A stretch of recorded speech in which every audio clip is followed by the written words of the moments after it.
पे कर लीजिए ताकि कोई शोर या आवाज़ ना आए और आप हम सबकी आवाज़ जो बोल रहा है उसकी आवाज़ को सही तरीके से सुन पाएँ। आप सभी को हमारा फिर से नमस्कार। हम आज जिस विषय को लेके आए हैं वो एक बड़ा ही ज्वलंत इश्यू है, मुझे लगता है, राष्ट्रीय हिंदू बोर्ड। कई सालों से हिंदुओं की ये मांग रही है कि एक बोर्ड होना चाहिए, सरकार के नियंत्रण से हिंदू मंदिरों को, सनातन मंदिरों को छुटकारा पाना चाहिए, क्योंकि जो उसकी संपत्ति है या जितना भी दान आता है वो उस तरह से खर्च नहीं हो पाता जिस तरह से श्रद्धालु खर्च करना चाहते हैं। पर एक मुद्दे पर सब कंफ्यूज्ड रहते हैं कि अगर सरकार ना नियंत्रण करे और डिस्प्यूट हो ट्रस्टियों में, तो बीच में कौन आएगा फिर? किस तरीके से क्या नियंत्रण होगा? अभी तक जैसे कि बहुत सारे मंदिर हैं जिसमें ट्रस्टियों का अगर डिस्प्यूट होता है आपस में और वो डिस्प्यूट नहीं सुलझता है तो मुख्यमंत्री फिर कोई एक बिचौलिया कलेक्टर रख देते हैं, जिसमें फिर जिसके बाद फिर सरकार का उस पर नियंत्रण बढ़ जाता है। और इसलिए जब सरकार का नियंत्रण बढ़ता है तो हम देखते हैं कि बहुत सारा जो धन है, जो सही तरीके से इस्तेमाल होना चाहिए हिंदुओं के स्थान में या फिर हिंदुओं को आगे बढ़ाने के लिए, संस्कृति को आगे बढ़ाने के लिए, वो नहीं हो पाता है। तो किस तरीके के बोर्ड की हमें आवश्यकता है, उस बोर्ड से क्या फ़ायदा होगा, किस तरीके से हिंदुओं की स्थिति, धर्म की स्थिति फिर से बेहतर हो सकती है, वो उन सब बातों की हम इस हिंदू बोर्ड के पूरी डिस्कशन में आज डिटेल में बात करेंगे। तो हमारे साथ कुशाग्र हैं, पीयूष जी हैं, वरुण हैं। आपके जितने भी प्रश्न हैं हम फिर से आपसे रिक्वेस्ट करेंगे कि उन प्रश्नों को आप लिख लीजिए और अंत में सारे प्रश्नों को एक एक करके लिया जाएगा। कुशाग्र हमें एक पूरा जो हिंदू बोर्ड का जो हमारा प्रस्तावित कानून है राइट टू रिकॉल पार्टी का, उसको एक बार गो थ्रू करवाएंगे। वो करने के बाद आपके जो जो प्रश्न है आप साथ साथ में लिखते रहिए, नोट चैट में आप लिख सकते हैं और एक एक करके मैं प्रश्न आपका पढ़ लूंगी और उसको हम पूरे तरीके से संतुष्टि से आपको उत्तर देने की कोशिश करेंगे। और उसके साथ साथ अगर आप अनम्यूट करके कुछ प्रश्न पूछना चाहें तो वो भी आप पूछ सकते हैं, बट मैं बस रिक्वेस्ट आपसे ये करूंगी कि कोशिश कीजिए कि आप एक बार पूरा सुन लीजिए कि क्या है और उसके बाद अपने प्रश्न को, जितने भी प्रश्न है उसको रखिए। तो शुरू करते हैं कुशाग्र।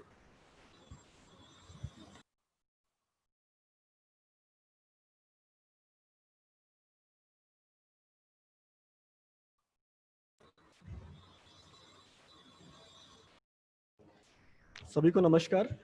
आज हम लोग बात करेंगे राष्ट्रीय हिंदू बोर्ड के गठन के बारे में। एक ये कानून प्रस्तावित कानून है जिससे सभी हिंदू नागरिकों को अपने अपने हिंदू धर्म को बचाने के लिए, आगे बढ़ाने के लिए और हिंदू मंदिरों की संरक्षण के लिए एक यह कानून होगा जिसके बारे में हम आज चर्चा करेंगे। तो चर्चा के जो विषय होंगे, कुशाग्र, उससे पहले अगर हम एक बार वो क्वेश्चन वाली पीपीटी, जो क्वेश्चन वाली पिक्चर है, वो खोल के एक बार देख लें और उसके फिर बेसिस के बाद हम शुरू करें इसको। एक मिनट, ये थोड़ा सा हैंग हो रहा है। एक मिनट। नेटवर्क की प्रॉब्लम आजकल बहुत ज़्यादा आ रही है सबको।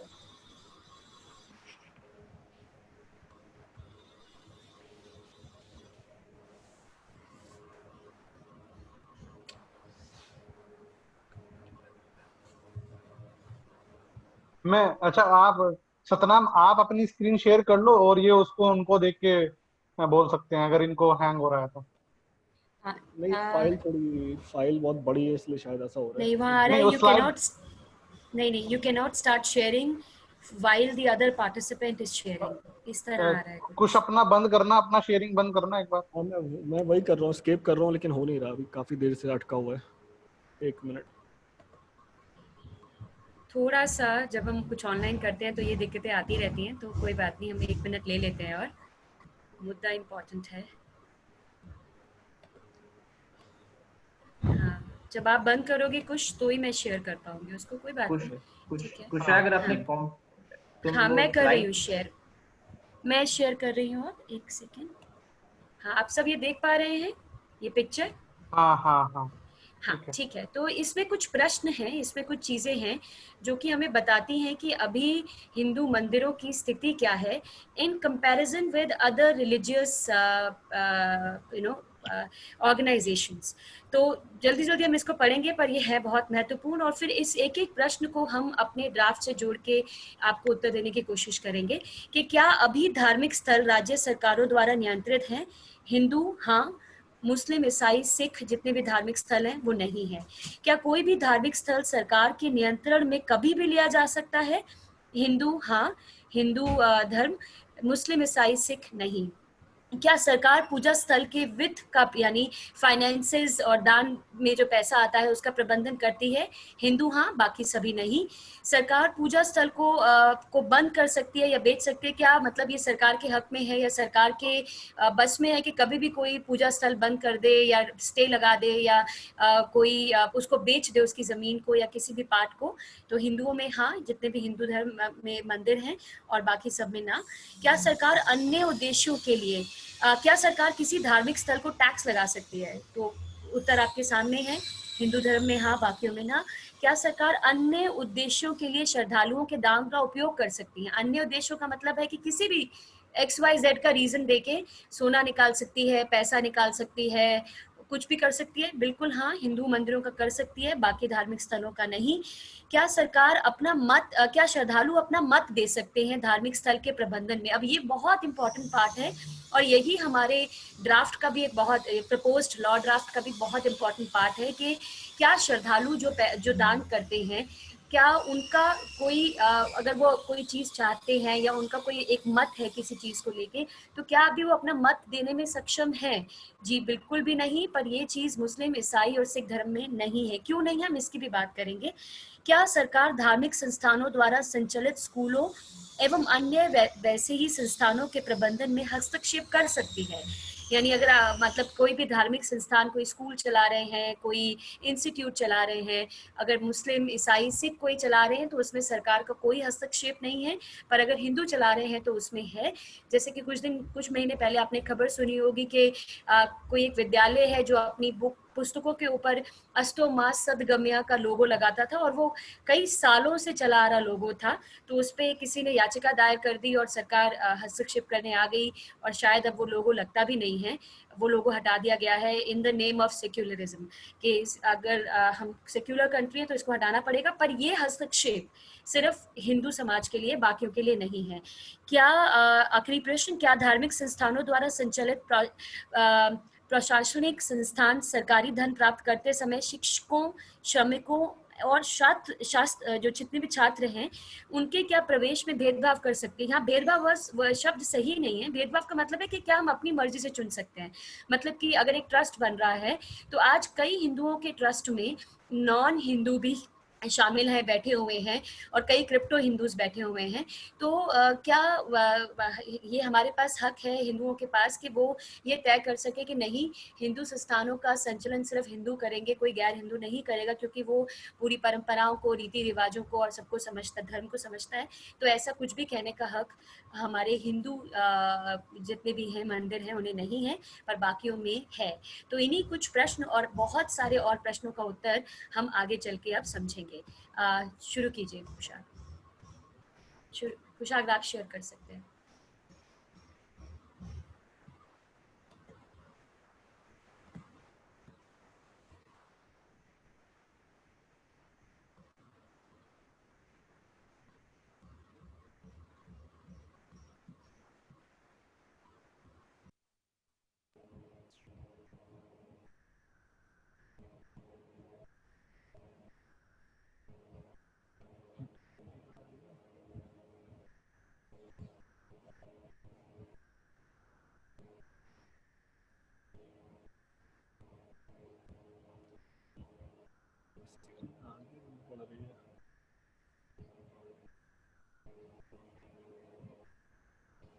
मुझे फिर से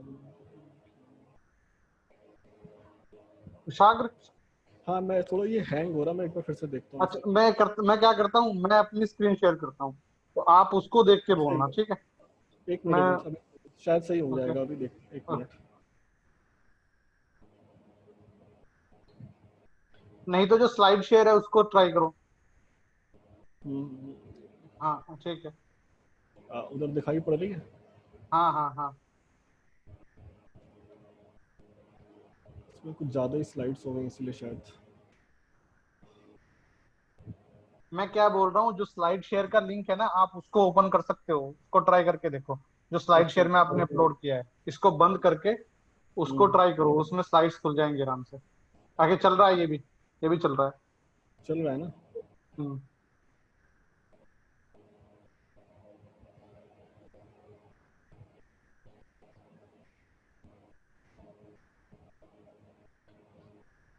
तो आज जो हिंदू बोर्ड हमने प्रस्तावित किया है उसमें चर्चा के जो विषय रहेंगे वो है हिंदू धर्म और हिंदुओं के सिकुड़ने की वजहें। पहले जो टॉपिक रहेगा वो रहेगा कि क्यों हिंदू धर्म और हिंदू जो समाज है वो सिकुड़ रहा है, उनकी जनसंख्या घट रही है समय के साथ पिछले कई सालों में, मतलब 10-20 साल की बात नहीं कर रहे हैं यहाँ पे, 1000 साल की बात हो रही है। लगभग आज से 1000 साल पहले तक हिंदुओं के राजा जो थे उनका प्रशासन अफगानिस्तान से लेकर फिलीपींस तक था। फिलीपींस एक देश है इंडोनेशिया मलेशिया की तरफ, वहां तक था, और आज घटते घटते जो इंडिया, प्रेजेंट इंडिया है, यहाँ तक आ चुका है। इसके बारे में चर्चा करेंगे। उसके बाद दूसरा टॉपिक होगा हिंदू बोर्ड क्या होगा, इसका गठन कैसे होगा, उसका कार्य प्रणाली क्या होगी। तीसरा टॉपिक होगा राष्ट्रीय संप्रदाय रजिस्ट्रार। तो ये हिंदू बोर्ड के दोनों भाग हैं, मतलब हिंदू बोर्ड जो प्रस्तावित ड्राफ्ट है उसी के अंदर दो भाग हैं, हिंदू बोर्ड और राष्ट्रीय संप्रदाय रजिस्ट्रार। तो इनकी चर्चा होगी। इसके बाद इसके फायदे क्या होंगे इस पर डिस्कशन होगा कि इससे किस तरह से हिंदू बोर्ड से कैसे हिंदुओं को फायदा होगा। पांचवा टॉपिक होगा कि इसको लाने के लिए, इस कानून को लाने के लिए आप क्या कदम उठा सकते हैं। तो पहले तो हिंदू धर्म और हिंदुओं के सिकुड़ने की वजहें क्या हैं, तो इसमें दो भाग में वजहों को यहाँ पर क्लासिफाई किया है कि अंदरूनी समस्याएं क्या हैं और बाहरी समस्याएं क्या हैं। तो यहाँ पर पहले अंदरूनी समस्याएं हम डिस्कस करते हैं। तो अंदरूनी समस्याएं की पहली बात तो हिंदू मंदिरों पर सरकारी नियंत्रण है, सरकार का नियंत्रण है। तो जिस वजह से क्या होता है कि जो मंदिर में दान आता है, जैसे रुपए है, सोना है, बहुत सारे चीजें आती हैं, खाने पीने की चीजें भी आती हैं, लोग दान दे जाते हैं। तो उसको अक्सर जो है वो जो मंदिर के जो कर्मचारी होते हैं, पुजारी होते हैं, या फिर सरकार, जहाँ ज्यादा दान आता है सोने के रूप में और चांदी और अन्य धातुओं के रूप में या जमीन के रूप में, तो वहाँ पे सरकार द्वारा बहुत बड़े पैमाने पे दुरुपयोग होता है। अक्सर सरकारी अधिकारी और जो वहाँ के ट्रस्टी होते हैं वो मिल करके उसका भ्रष्टाचार करते हैं, उसे चोरी कर लेते हैं। और दूसरा जो वजह है अंदरूनी समस्या की, वो है हिंदू मंदिरों के प्रशासन में कोई नियम नहीं है, संबंधी मतलब प्रशासन संबंधी कोई नियम नहीं है, जिसकी वजह से ट्रस्टी पुजारी जो छोटे स्तर पे हैं वो सब आपस में भ्रष्टाचार करते हैं। कई बार जो समाचार में भी आ जाता है। और मंदिरों में फिर जातिगत भेदभाव होता है कई बार, जिसकी वजह से जो नई पीढ़ी के हिंदू हैं, जो नए जवान लोग आ रहे हैं हिंदू पीढ़ी में, वो मंदिरों के प्रति नकारात्मक सोच उनके मन में आ रही है। गरीब हिंदुओं को किसी प्रकार का लाभ नहीं मिल रहा है मंदिरों से, जैसे कि अन्य धर्मों में होता है, जैसे ईसाई में होता है, गरीब ईसाइयों को लाभ मिलता है, या इस्लाम में होता है, तो या सिख में तो आप बहुत लोग जानते होंगे कि लंगर खिलाया जाता है वहाँ पे। तो इस तरह से गरीब हिंदू हैं वो मंदिरों से किसी तरह का लाभ नहीं पा रहे हैं।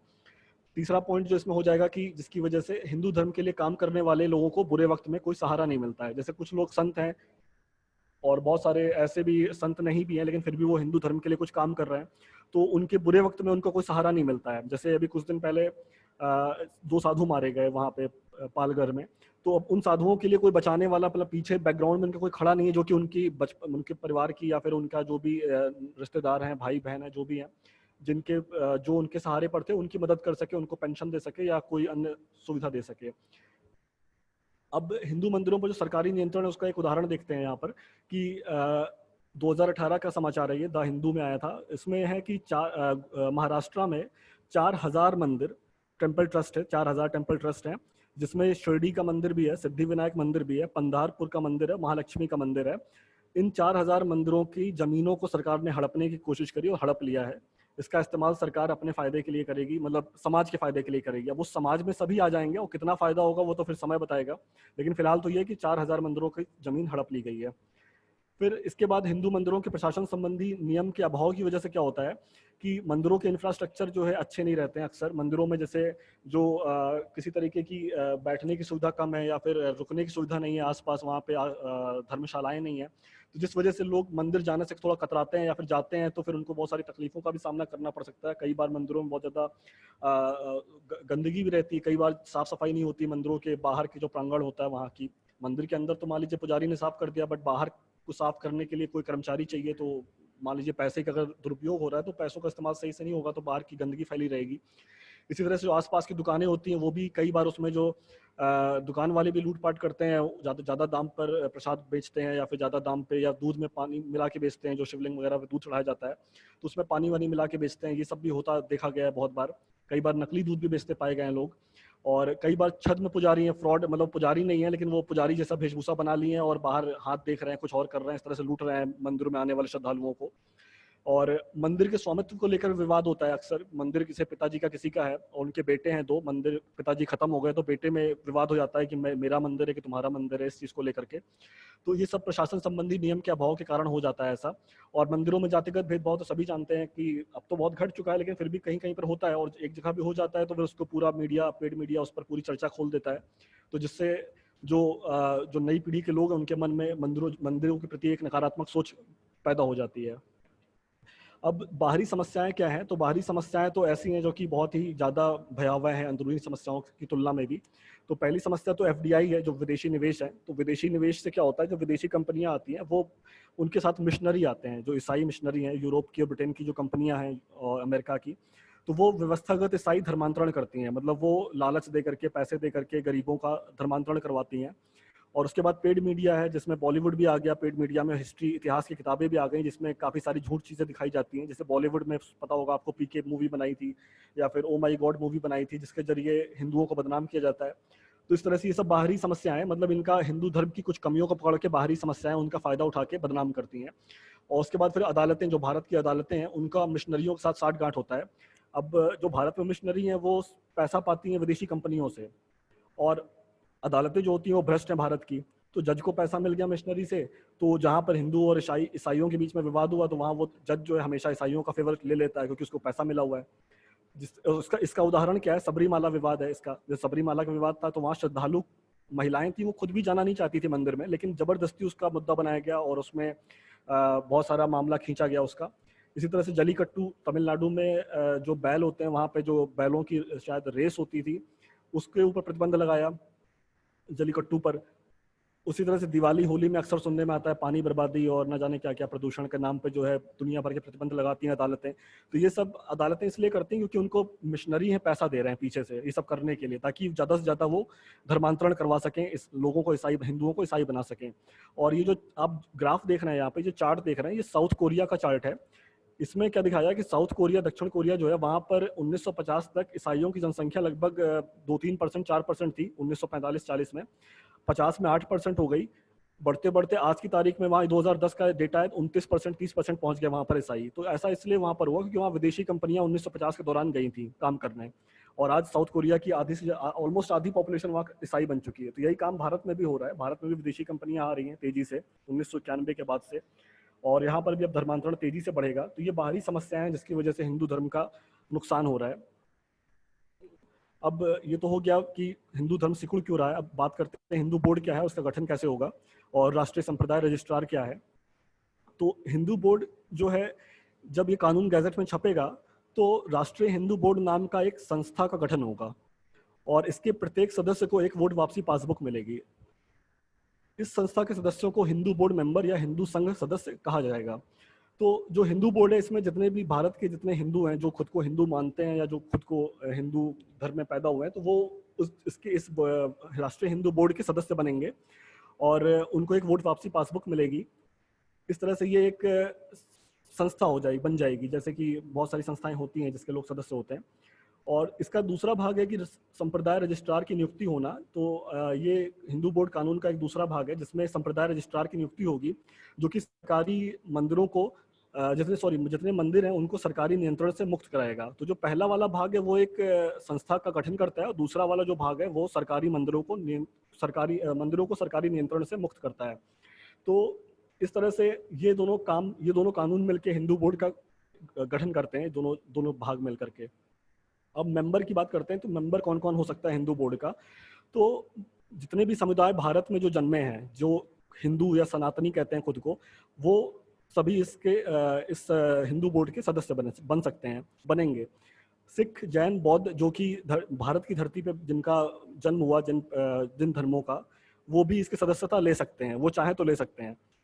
इसके बाद जो ऐसे धर्म है जो कि भारत की धरती से बाहर पैदा हुए, जैसे इस्लाम है, ईसाई है, पारसी है, यहूदी है, और भी कोई धर्म है जो कि भारत की धरती पर पैदा नहीं हुआ है, वो इसका किसी भी तरह से सदस्य नहीं बन सकता है जब तक कि वो खुद हिंदू ना बन जाए, वो अलग बात है। तो अब इसमें एक बात ये ध्यान देने वाली है कि ये जो भी इसके सदस्य होंगे उन पर कोई हिंदू होने का लेबल नहीं लगेगा। ऐसा नहीं कोई जैन व्यक्ति अगर कोई इसका सदस्य बनता है तो वो खुद को जैन कह सकता है, उसे खुद को हिंदू कहने की जरूरत नहीं है। तो उदाहरण ये है कि यहाँ पर बात ये है कि ऐसा इसलिए हो रहा है क्योंकि बहुत सारे जैन हैं, बहुत सारे सिख हैं जो कि हिंदू मंदिरों में जाते हैं, वहाँ दान देते हैं, तो वो उनको इसलिए ये अधिकार मिल जाता है कि वो राष्ट्रीय हिंदू बोर्ड का सदस्य बन सकते हैं।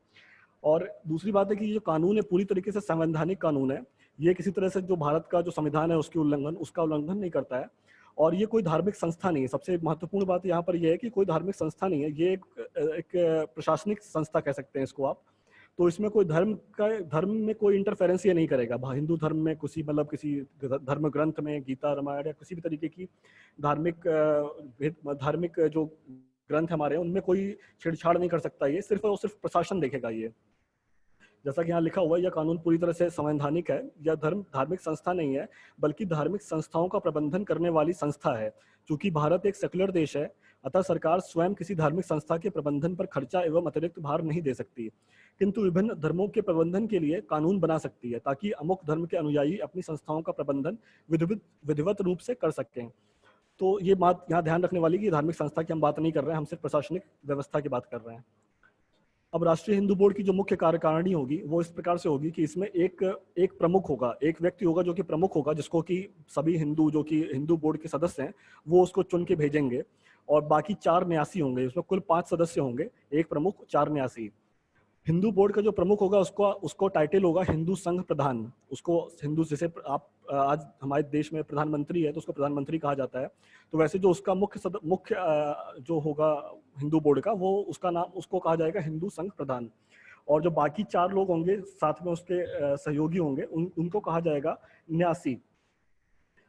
इसके बाद जो हिंदू संघ प्रधान है, ये जैसा बताया मैंने कि चुन के इसको इलेक्शन के थ्रू रखा जाएगा, और ये वोट वापसी पासबुक के दायरे में होगा। वोट वापसी पासबुक के दायरे में होने से मतलब है कि आप इसको किसी भी दिन किसी भी समय बदल सकते हैं। आपसे मतलब है भारत की जनता जो कि हिंदू है, जो कि एक मिनट बोर्ड के। हाँ, कुशाग्र, एक मिनट, मैं अमित बोल रहा हूँ। वो एक चीज गलत बोली पता ही, जो ये है वो जो हिंदू संघ प्रधान है वो डायरेक्टली चुना, पहला जो है वो प्रधानमंत्री ही नियुक्त करेंगे, बाद में हाँ, वो वोट वापसी के दायरे से रहेगा। हाँ, पहला जब ये कानून पास होता है तब तो पहला वाला तो प्रधानमंत्री रखेंगे, वो तो आप ड्राफ्ट पढ़ोगे तो समझ जाओगे। लेकिन जो उसके बाद जो आगे आने वाले बनेंगे वो वोट वापसी पासबुक के दायरे में होंगे, जिसकी वजह से वो सारे चुन के आएंगे। तो कैसे चुन के आएंगे, उसकी प्रक्रिया इस प्रकार से होगी कि जैसे पहला वाला प्रधानमंत्री ने बना दिया, तो उसके बनने के बाद भारत का जो राष्ट्रीय हिंदू बोर्ड के जो सदस्य हैं उनमें से कोई भी व्यक्ति खुद को जाके नामांकन कर सकता है खुद का कि वो हिंदू संघ प्रधान बनना चाहता है। अब उसका नाम जब वो जाके वहां देगा तो उसका नाम, उसको फीस देनी पड़ेगी, जो सांसद की फीस होती है वो फीस देनी पड़ेगी। इस तरह से उसका नामांकन हो जाएगा। उसके नामांकन होने के बाद जो बाकी सदस्य हैं वो जाकर के मतलब जो राष्ट्रीय हिंदू बोर्ड संघ के सदस्य हैं वो जाकर उसका हाँ या ना जो भी उन्हें दर्ज करना उसके नाम के आगे कि उन्हें पसंद है या नहीं पसंद है वो नया वाला नामांकन।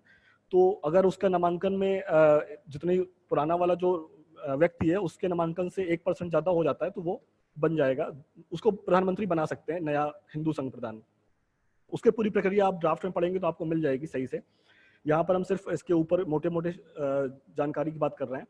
अब यदि आप इस बोर्ड के मेंबर हैं और संघ प्रधान के कामकाज से संतुष्ट नहीं है तो वोट वापसी पासबुक के साथ पटवारी कार्यालय में जाकर उसे निकालने और किसी अन्य व्यक्ति को इस पद पर नियुक्त करने के लिए अपनी स्वीकृति दे सकते हैं। जैसा कि मैंने बताया कि वो इलेक्शन के थ्रू आएगा, पहले वाले के बाद से। और अगर किसी भी हिंदू बोर्ड के कार्यक्षेत्र में किसी भी तरह के विवाद के निपटारे के लिए जूरी कोड कानून लागू होगा, जिसके सदस्य हिंदू बोर्ड के मेंबर नागरिक ही होंगे। मतलब कोई भी हिंदू बोर्ड के संबंधित कोई भी विवाद होता है, कोई भी समस्या होती है, तो उसकी जो सुनवाई होगी वो जूरी कोर्ट में होगी, और वो जूरी कोर्ट के जो सदस्य होंगे वो सभी हिंदू बोर्ड मेंबर के नागरिक ही बन सकते हैं। मतलब वो साधारण जूरी कोर्ट जो हमने प्रस्तावित किया है वो वहां से नहीं आएंगे, वो हिंदू बोर्ड मेंबर के नागरिक होंगे, वो सारे मतलब वो हिंदू होंगे। आज की डेट में क्या होता है कि जो जज बैठ के सुनवाई करता है किसी भी मामले के निपटारे के लिए, तो ये व्यवस्था खत्म हो जाएगी। जज कोई भी हो सकता है, वो जज हम नहीं रखेंगे यहाँ पर, हम सिर्फ हिंदू नागरिकों की जूरी रखेंगे।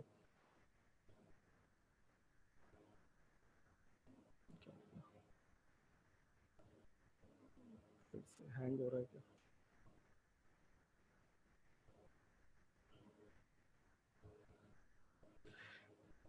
फिर हमने ये बात कर ली अभी तक कि हिंदू धर्म के सिकुड़ने की वजहें क्या थी, हिंदू बोर्ड क्या था, इसका गठन कैसे होना था, और फिर राष्ट्रीय संप्रदाय रजिस्ट्रार क्या है, उससे क्या होगा। राष्ट्रीय संप्रदाय रजिस्ट्रार जैसा हिंदू बोर्ड और ये दोनों चीज़ एक ही में है, इसको जैसा मैंने बताया। तो ये चर्चा यहाँ तक हो गई कि हमने हिंदू बोर्ड जान लिया क्या होगा। इसके बाद इसके फायदे क्या है, इस पर अब चर्चा करते हैं। तो हिंदू बोर्ड एवं संघ प्रदान की गतिविधियाँ क्या होंगी। तो जो हिंदू बोर्ड जैसे ही बन जाता है, जैसे ही ये बिल पास हो जाता है, तो प्रधानमंत्री भारत में एक रेफरेंडम करवाएंगे जिसमें कि इन 4 दिवालियों का नाम रहेगा। राम जन्मभूमि दिवालय अयोध्या का, कृष्ण जन्मभूमि दिवालय मथुरा का, काशी विश्वनाथ दिवालय वाराणसी का और अमरनाथ दिवालय कश्मीर का।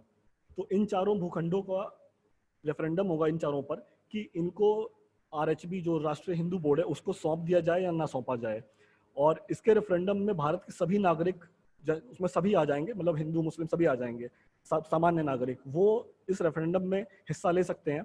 और जब 45 करोड़ मतदाता ये बोल देते हैं कि नहीं इन चारों मंदिरों को राष्ट्रीय हिंदू बोर्ड को सौंप दिया जाना चाहिए, तभी ये चारों मंदिर राष्ट्रीय हिंदू बोर्ड को सौंप दिए जाएंगे। और जैसे ही सौंप दिया जाएगा उसके बाद से इनकी जितनी कार्य प्रणाली है वो राष्ट्रीय हिंदू बोर्ड देखेगा। जो भी उसमें दान आ रहा है, जो भी उसमें पुजारी बन रहे हैं, जो भी चल रहा है उस मंदिर के अंदर, उसका सारा कार्यभार राष्ट्रीय हिंदू बोर्ड देखेगा। हिंदू बोर्ड उन सभी दिवालियों का प्रबंधन करेगा जिन्हें किसी मंदिर के मालिकों ने उन्हें स्वेच्छा से सौंप दिया है। जैसे सपोज कोई मेरा मंदिर है जिसको मैं अभी तक चला रहा था, अगर मुझे लगता है तो मैं चाहूँ तो अपना मंदिर राष्ट्रीय हिंदू बोर्ड को दे सकता हूँ उसको चलाने के लिए। तो एक तरीके से ये स्वेच्छा का होगा, इसमें कोई जबरदस्ती नहीं है कि कौन देता है कौन नहीं देता। लेकिन जो 4 मंदिर है ये रेफरेंडम के थ्रू राष्ट्रीय हिंदू बोर्ड के पास जाएंगे। और इन 4 भूखंडों के अलावा किसी अन्य भूखंड पर इस तरह का देशव्यापी रेफरेंडम नहीं होगा। तो बस ये 4 की बात यहाँ हो रही है, इसके अलावा कोई नहीं। बोर्ड किसी भी भारतीय व्यक्ति या गैर व्यक्ति भारतीय इकाई या विदेशी हिंदू से दान प्राप्त कर सकता है, किंतु विदेशी इकाई से नहीं। विदेशी कंपनी से या किसी विदेशी नागरिक से या किसी दूसरे धर्म के नागरिक से बोर्ड किसी तरह का दान नहीं ले सकता है। सिर्फ और सिर्फ हिंदू से या ऐसा हिंदू जो विदेश में बसा हुआ उससे दान ले सकता है। बोर्ड किसी व्यवसाय आदि में भी शामिल हो सकता है, जैसे कोई उद्योग, निगम, संस्था आदि। तो बोर्ड जो हिंदू बोर्ड होगा वो सपोज कोई बिजनेस भी कर सकता है, जैसे अगरबत्तियां बनाने का बिजनेस हो गया। बहुत सारे ऐसे बिजनेस होते हैं जो धर्म से जुड़े हुए होते हैं, या फिर धर्म से जुड़े नहीं भी हैं तब भी वो उनकी अपनी इच्छा अनुसार वो कर सकते हैं जिससे उनको मुनाफा हो और जिसका इस्तेमाल वो हिंदू धर्म के को आगे बढ़ाने में, को फायदा पहुंचाने में कर सकते हैं। हिंदू बोर्ड एवं संघ प्रदान की गतिविधियां, तो ये भी वही पार्ट हो गया कि इसका फायदा क्या क्या होगा। तो संघ प्रदान मुख्य धारा से कटे हुए उन सुदूर इलाकों में अस्पताल एवं स्कूल खोल सकता है जहां पर शिक्षा चिकित्सा नहीं है। तो आज की तारीख में क्या बहुत सारे आदिवासी इलाके ऐसे हैं जहां पर ना अच्छे स्कूल है ना अस्पताल है। तो वहां पर जो हिंदू बोर्ड है वो दान से आए हुए पैसों से वहां पर स्कूल, अस्पताल या कोई अन्य चीज खोल सकता है जिससे वहां के लोगों को सुविधा मिलेगी। जो सरकार नहीं कर पा रही वो काम हिंदू बोर्ड कर सकता है हिंदुओं के लिए। गीता प्रेस जैसी पब्लिकेशन हाउसेस खड़ा कर सकता है। जैसे हमारे बहुत सारे धर्म ग्रंथ हैं जिनको पब्लिकेशन करके, जिनका पब्लिकेशन करके ये राष्ट्रीय हिंदू बोर्ड जो है वो समाज में बेच सकता है या फिर मुफ्त में भी दे सकता है, ताकि ज़्यादा से ज़्यादा लोगों तक जो धार्मिक ग्रंथ है वो पहुँचे। उनको अन्य भाषाओं में भी ट्रांसलेट करवा सकता है, जैसे सपोज अफ्रीका में है या फिर अमेरिका में है या अन्य देशों में है जहाँ पे कुछ हिंदू हैं या फिर जो वहाँ कन्वर्ट हुए हिंदू है, तो उनके लिए वहाँ की भाषा में ट्रांसलेशन करवा के राष्ट्रीय हिंदू बोर्ड किताबें वहाँ पर भेज सकता है, वहाँ उनके पढ़ने के लिए। नए मंदिर बनाने का काम कर सकता है, मंदिरों में लंगर, भंडारे, स्वास्थ्य कैंप आदि लगा सकता है। तो राष्ट्रीय हिंदू बोर्ड क्या कर सकता है, जो उसके पास दान आ रहा है उसके जरिए वो लंगर है, भंडारे है, मंदिरों में लगा सकता है, स्वास्थ्य कैंप लगा सकता है।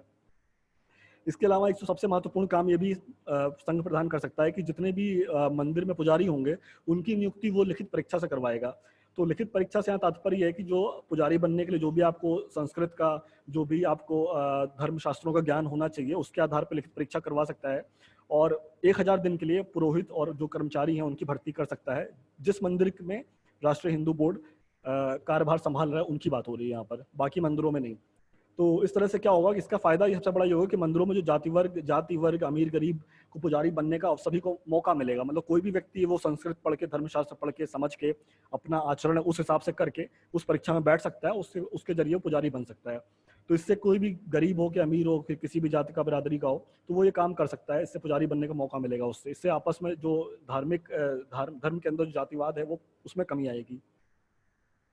अब इसके फायदे अभी कुछ दिन पहले की बात है कि तमिलनाडु में एक फोक आर्टिस्ट का एक समूह है, वो जो है लॉकडाउन की वजह से उन्हें खाना पीना नहीं मिल रहा, उनको पैसे नहीं मिल रहे हैं और वो बड़ी समस्या में। तो ये अखबार में न्यूज़ आई थी जिसमें इनके लिए डोनेशन मांगा जा रहा है। तो इस तरह की जो समस्याएं आ रही हैं, जो ये लोग रामायण है, महाभारत है, इसके ऊपर ये कलाकारी करते हैं, इस पर नाटक करते हैं, तो इससे परंपरा बनी रहती है, लोगों को जानकारी मिलती रहती है। जैसे अब रामायण महाभारत जैसे सीरियल तो डेवलप हो चुके हैं, लेकिन बहुत सारी चीज़ें हैं जो कि हर चीज़ पर सब सीरियल डेवलप करना आसान नहीं है, खर्चीला ज़्यादा है। तो ये लोग उसको प्रमोट कर रहे हैं, लेकिन इनको खुद के पास पैसे आज नहीं है, जब से लॉकडाउन हुआ है तो इनके पैसे नहीं मिल रहे हैं काम करके, तो इस वजह से भूख से परेशान है, इनको खाने पीने को नहीं मिल रहा। तो इस तरह के काम में हिंदू बोर्ड जो है मदद कर सकता है, इन लोग को पैसे दे सकता है, खाने के लिए खाना दे सकता है। तो एक बहुत बड़ा फायदा ये होगा हिंदू बोर्ड का, जो कि आज के मंदिर नहीं कर रहे हैं। आज के मंदिर ये सब काम में ज़्यादा दिलचस्पी नहीं लेते हैं। इसी तरीके से गाय की गौ हत्या है या फिर गौ की संरक्षण पे काम कर सकता है राष्ट्रीय हिंदू बोर्ड। जैसे अभी कुछ दिन पहले की बात है, 2019 में रिकॉर्ड है कि 2019 में उत्तर प्रदेश में 9,261 गाय जो है गौशालाओं में मारी गई किसी भी कारण से। तो उसमें कुछ लोगों ने कहा कि उनको मरने का कारण भूख है, बीमारियां हैं। तो सरकार ने जो है पोस्टमार्टम करने से मना कर दिया। तो इससे लोगों को शक हो रहा है कि मतलब शायद पोस्टमार्टम इसलिए नहीं कर रहे हैं क्योंकि वो भूख से मरी हैं या फिर किसी अन्य कारणों से मरी हैं, ना कि वो नेचुरल डेथ से मरी हैं। इसी तरह से हरियाणा में कुछ दिन पहले लॉकडाउन की वजह से 80 गाय जो है भूख से मर गई हैं। तो इस तरह की जो हादसे हो रहे हैं, गाय के साथ गौ बचाने का काम भी राष्ट्रीय हिंदू बोर्ड कर सकता है, करेगा अगर ऐसा बनता है राष्ट्रीय हिंदू बोर्ड, क्योंकि वो सरकार से मुक्त होगा, वो सरकार के दायरे में नहीं होगा, वो हिंदुओं के दायरे में होगा।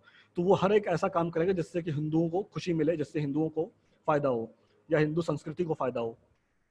इसी तरह से बंगाल में देखिए किसी हिंदू को शायद किसी, अब से समाचार में तो अभी क्लियर नहीं हुआ है, लेकिन ये कुछ लोग इसको शेयर कर रहे हैं, तो मुझे मिला तो मैंने इसको डाल दिया कि यहाँ असम में किसी आदिवासी युवक ऋतुपर्णा पेगू की जिहादियों द्वारा गला रेत कर हत्या कर दी गई। तो ये लोग बहुत सारा शेयर कर रहे हैं, बहुत सारे हिंदूवादी संगठन, लेकिन कोई इसको बचाने के लिए या इसको परिवार को पैसा देने के लिए कोई नहीं जा रहा है। तो इस तरह के काम में राष्ट्रीय हिंदू बोर्ड मदद कर सकता है कि जैसे कोई धर्म के बचाने के लिए या फिर किसी अन्य कारणों से किसी हिंदुओं को नुकसान होता है या हिंदू मारे जाते हैं, तो उनके परिवारों को सहायता देने के लिए, अब इनकी बीवी बच्चे जो भी होंगे उनके लिए, अब कोई हिंदू अभी आगे नहीं आएगा देखा जाए, या जो आएंगे भी वो कितने दिन तक करेंगे, कुछ दिन तक करेंगे फिर भूल जाएंगे। लेकिन जो राष्ट्रीय हिंदू बोर्ड है वो पूरा उसके पास रिकॉर्ड रहेगा, कौन हिंदू कहाँ रह रहा है, कैसे मर रहा है, क्या हो रहा है। तो उस वजह से वो लगातार पूरी जिंदगी उसकी मदद कर सकता है उसके परिवार के उसके जाने के बाद।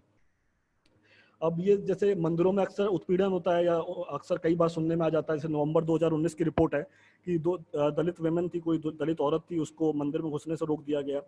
या फिर ये दूसरी 2020 की रिपोर्ट है, ये यूनियन मिनिस्टर राजीव सहजाल हैं हिमाचल प्रदेश के, इनको मंदिर में इनके साथ भेदभाव हुआ हिमाचल प्रदेश के मंदिर में। तो इस तरह की जो हरकतें होती हैं, इनको आज की डेट में क्या होता है कि जज होते हैं वो पैसा लेके छोड़ देते हैं, उनको कोई फर्क नहीं पड़ता है। लेकिन इस तरह की जो हरकतें होती हैं, इनको हम जो है राष्ट्रीय हिंदू बोर्ड आने के बाद उसे हम हिंदू नागरिकों की जूरी के सामने रख सकते हैं इस तरह के मामले, और उस पर जूरी कार्रवाई कर सकती है पुजारी के ऊपर जिसने भी ऐसी हरकत करी। तो इससे जो भेदभाव हो रहा है मंदिरों में, ये रुकेगा राष्ट्रीय हिंदू बोर्ड के आने से। इसी तरह से बहुत सारे दलित हैं जो कन्वर्ट हो गए भेदभाव की वजह से। जैसे एक रिपोर्ट है, 1500 दलित कन्वर्ट हो गए, 2019 की बात है, नवंबर 2019 में। ऐसे अक्टूबर 2018 की रिपोर्ट है जिसमें 10,000 दलित यूपी में कानपुर में कन्वर्ट हो गए बौद्ध धर्म में। तो कन्वर्ट हो जाए कोई इंसान, उसमें प्रॉब्लम नहीं है, जब तक कि वो उस धर्म को खुशी से नहीं स्वीकार करता। मान लीजिए कोई धर्म किसी ने पढ़ा, बौद्ध धर्म पढ़ा, उसको बड़ा अच्छा लगा पढ़ के, तो खुशी खुशी स्वीकार करता, तो वो एक अलग बात हो जाती है। लेकिन यहाँ पर कोई परेशान होकर अगर एक्सेप्ट कर रहा है तो ये बुरी बात है, ये ऐसा नहीं होना चाहिए। इस वजह से इस तरह के जो काम होंगे, ये सारे काम धीरे धीरे बंद हो जाएंगे जब हिंदू बोर्ड आएगा, क्योंकि फिर ये भेदभाव वाले जितने मसले हैं ये सारे धीरे धीरे खत्म हो जाएंगे, तो किसी को कोई तकलीफ नहीं रह जाएगी। और फिर जब, जैसा मैंने बताया कि जो पुजारियों की नियुक्ति होगी हिंदू देवालयों में, जिनका कार्यभार संभालेगा राष्ट्रीय हिंदू बोर्ड, तो उनमें पुजारियों की नियुक्ति लिखित परीक्षा से होगी, जिसमें दलित भी बन सकते हैं पुजारी और कोई भी जाति का बन सकता है पुजारी, पढ़ लिख करके, आचरण में ऐसा रख करके पुजारियों वाला। तो इस वजह से जो एक धार्मिक जो जातिगत ऊंच नीच है वो खत्म हो जाएगी धीरे धीरे। अब ये तो सारी चर्चा हो गई यहाँ तक फायदे तक की। अब इसके लिए आप क्या कर सकते हो, आप हिंदू बोर्ड के गठन के लिए क्या कदम उठा सकते हैं। तो हमारे पास जो ड्राफ्ट है उसको हमने चिट्ठी के फॉर्म में लिखा हुआ है, चिट्ठी के रूप में लिखा हुआ है। तो ये उसका एक स्क्रीनशॉट है, इसको आप देख सकते हैं कि इसमें यहाँ पर नाम जिसने भेजा है चिट्ठी, प्रधानमंत्री की चिट्ठी भेज सकते हैं, तो प्रधानमंत्री की चिट्ठी भेजने वाले का नाम और उसका गांव मोहल्ला सारा अपनी जानकारी लिख करके प्रधानमंत्री को 4 रुपए का स्टाम्प लगा के यहाँ भेज सकता है। तो प्रधानमंत्री के पास जितनी ज़्यादा चिट्ठियाँ जाएंगी उतना ज़्यादा प्रधानमंत्री पे दबाव बनेगा इस कानून को लागू करने का। और हम में से ज़्यादातर लोग भेजते हैं, तो ये तस्वीर देख सकते हैं जिसमें हम लोग भेज रहे हैं, 12-13 लोग हैं, अलग अलग जगहों से भेजते हैं। तो ये राजस्थान के कुछ कार्यकर्ता हैं जिन्होंने भेजी, हर महीने जो भेजते हैं 5 तारीख को। इसके अलावा आप ट्वीट आदि भी कर सकते हैं, ट्वीट कर सकते हैं, या फिर आप सांसद को SMS भी भेज सकते हैं, या फिर इलेक्शन भी पर खड़े हो सकते हैं। इलेक्शन में इन मुद्दों पे इलेक्शन पे खड़े होकर के आप जो वहाँ के सांसद या अन्य लोगों को इसके लिए कन्विंस कर सकते हैं कि ये मुद्दा ज़रूरी है, इसको लागू होना चाहिए। तो ये चर्चा थी हिंदू बोर्ड की, जिसमें हमने जाना कि कैसे हिंदू बोर्ड के आने से बहुत सारी हिंदुओं की समस्याएं खत्म हो जाएंगी और हिंदू धर्म तरक्की करना शुरू करेगा। वरुण, अब आगे आप देखिए।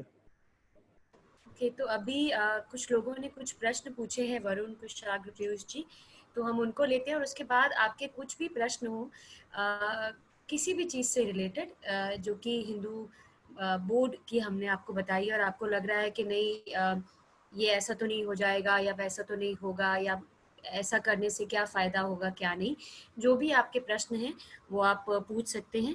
एक जो सबसे पहला प्रश्न विशाल सोडी जी ने पूछा था कि whether there is a difference between 2 drafts published in message. If it is so, which one is executable? And if only one is executable, then why 2 drafts are published in social media channels? To may answer these questions after your session. इसका विशाल जी आप unmute करके ये question पूछ सकते हैं। ये आपका question थोड़ा सा समझ नहीं आया है, कृपया अनम्यूट करके ये क्वेश्चन पूछिए। विशाल जी आप हैं हमारे साथ? विशाल जी आप हमें सुन पा रहे हैं? विशाल जी आप हमें सुन पा रहे हैं?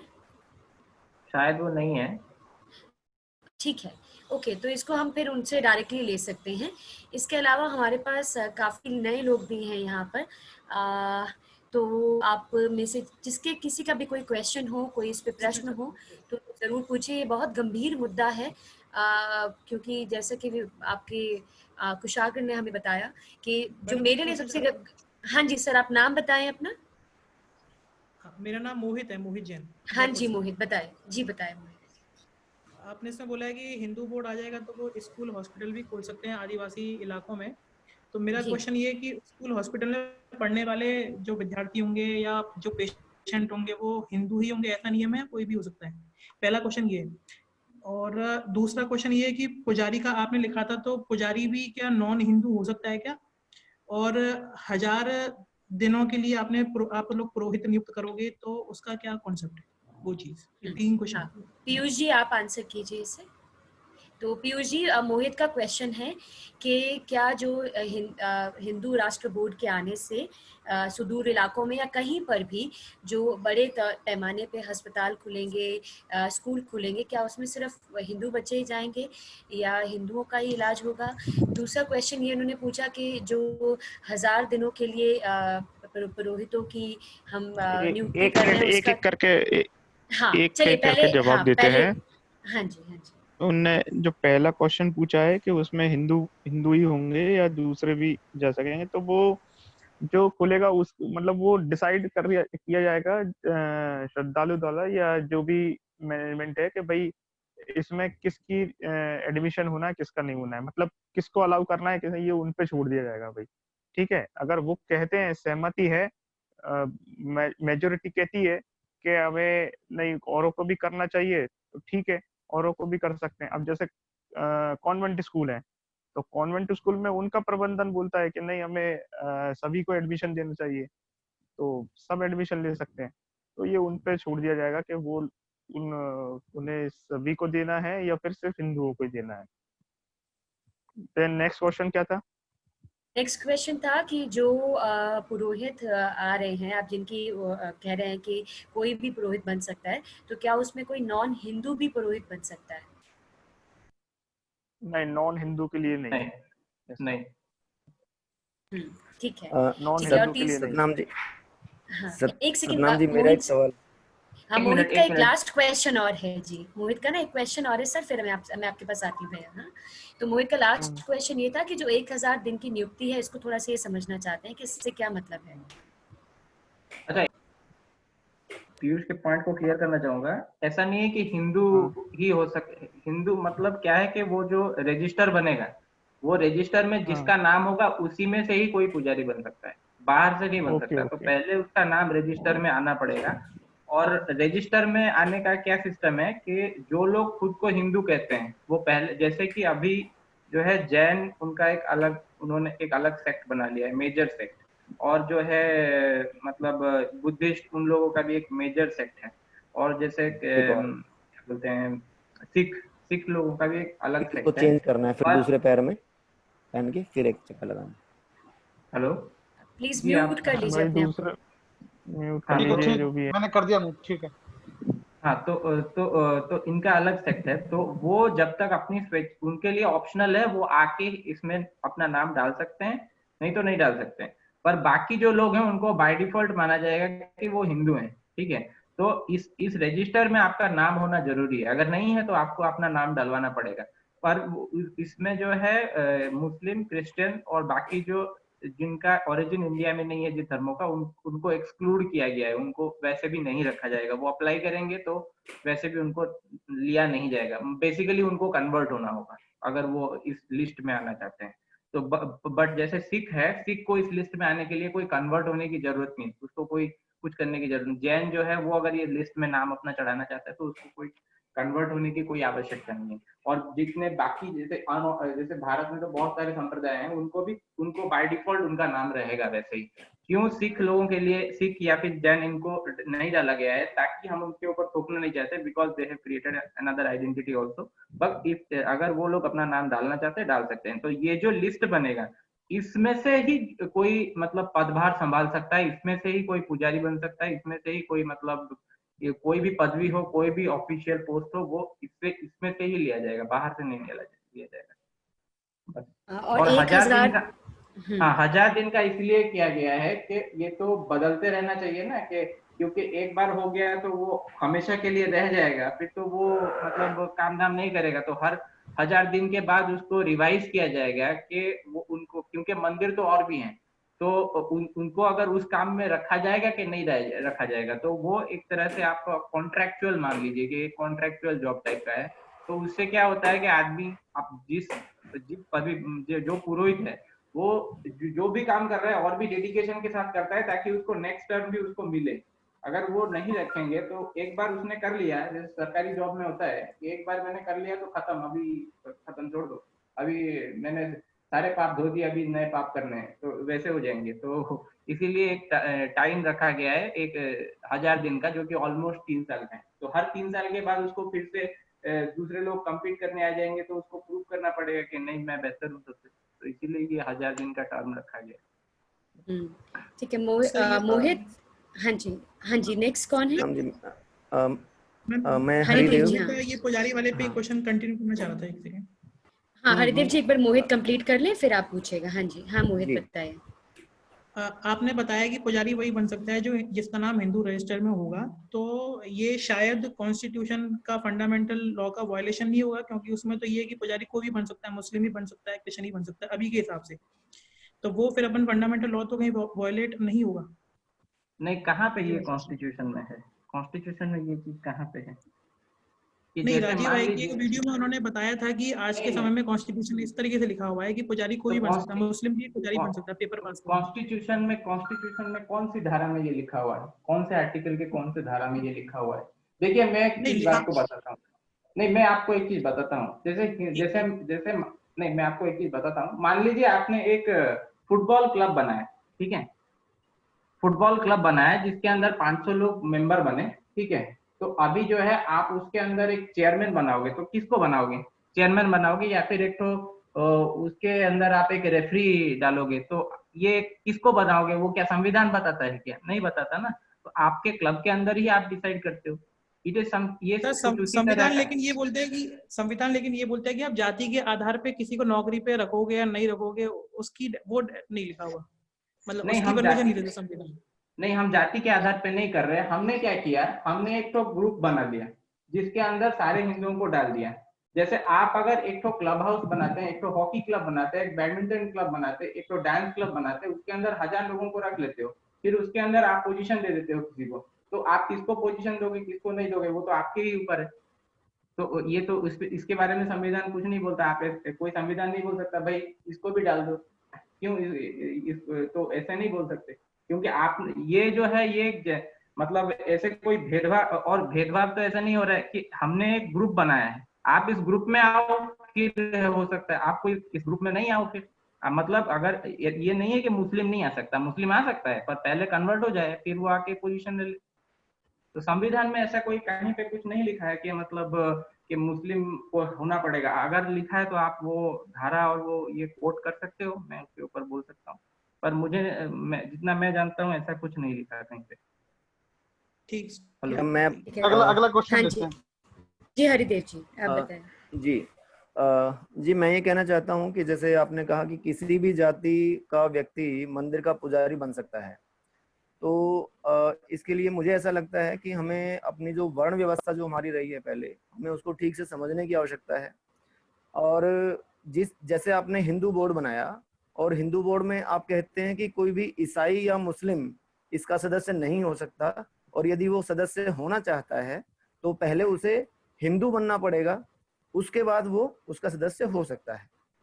इसी प्रकार से कोई मंदिर का पुजारी केवल ब्राह्मण जाति से ही होना चाहिए, क्योंकि परंपरा के आधार पर जो व्यक्ति जिस कार्य में दक्ष है उसे वही कार्य दिया जाए तो वो उसको ज्यादा कुशलता से कर पाएगा।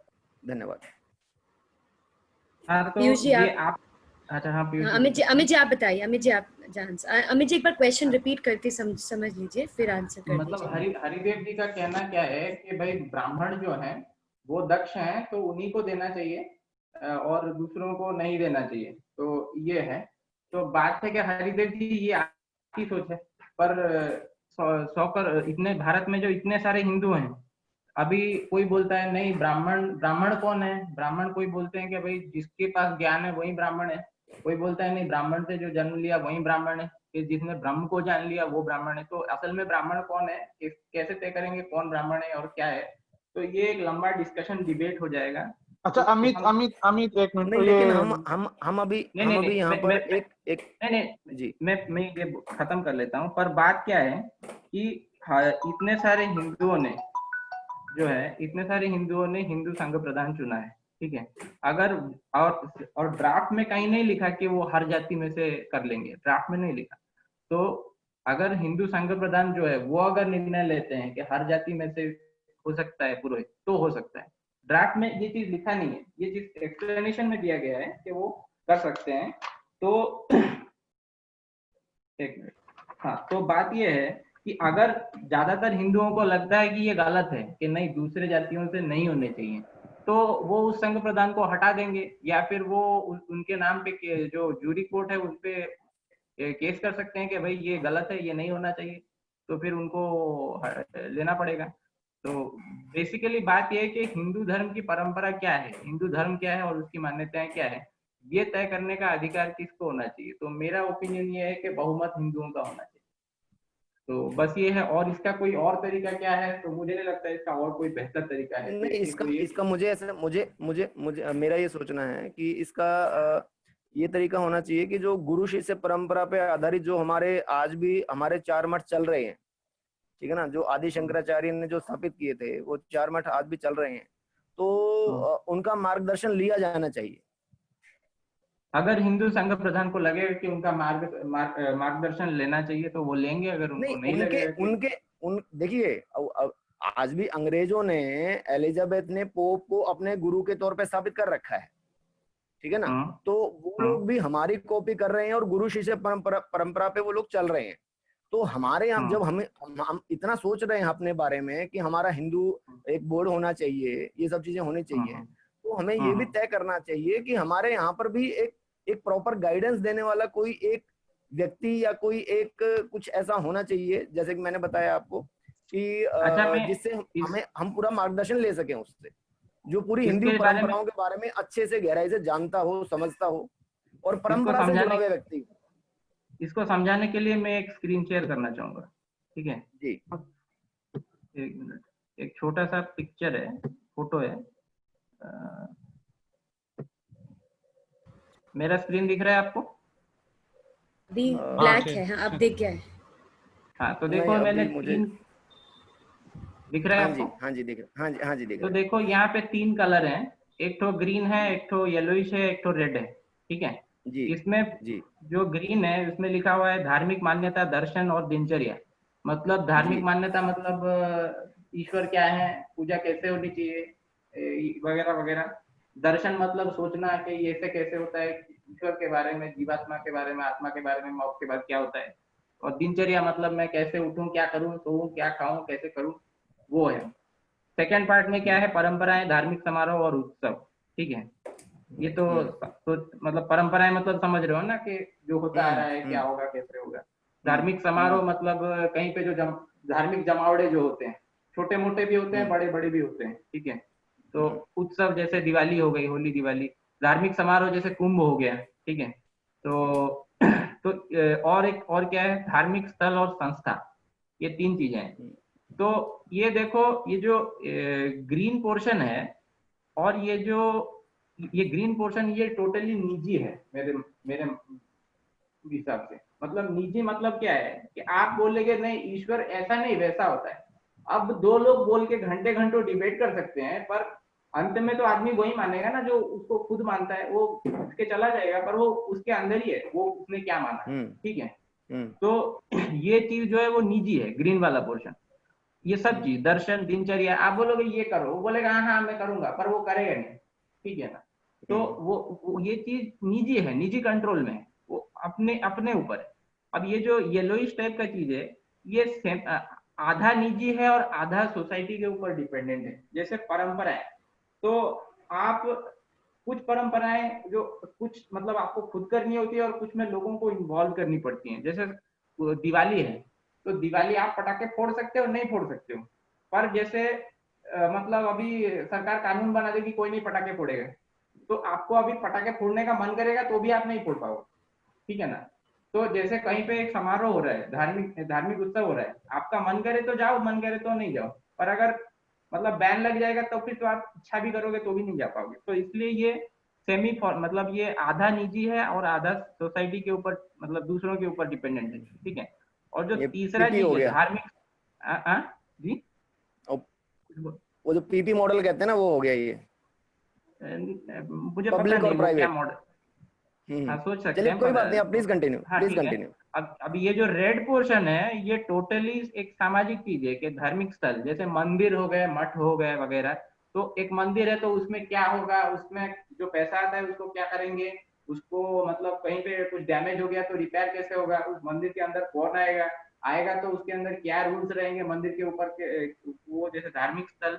और धार्मिक संस्था है, धार्मिक संस्था है मतलब धार्मिक संस्था मतलब देखना आप, जो धार्मिक स्थल को चलाने के लिए या फिर धार्मिक समारोह को चलाने के लिए कुछ संस्थाएं बनानी पड़ती है। हर धर्म में कुछ ना कुछ संस्था होती ही है, ठीक है। तो अभी बात है कि जो हिंदू बोर्ड है वो इतना ही कवर करता है, परंपरा, धार्मिक समारोह, मतलब इसके ऊपर आधा कंट्रोल करता है और इसके ऊपर कंट्रोल करता है इस, और आधा जो मतलब इसका आधा कंट्रोल और ये जो ये निजी चीजें हैं उसके ऊपर हिंदू बोर्ड का कोई लेना देना नहीं है, इसमें कुछ नहीं करता।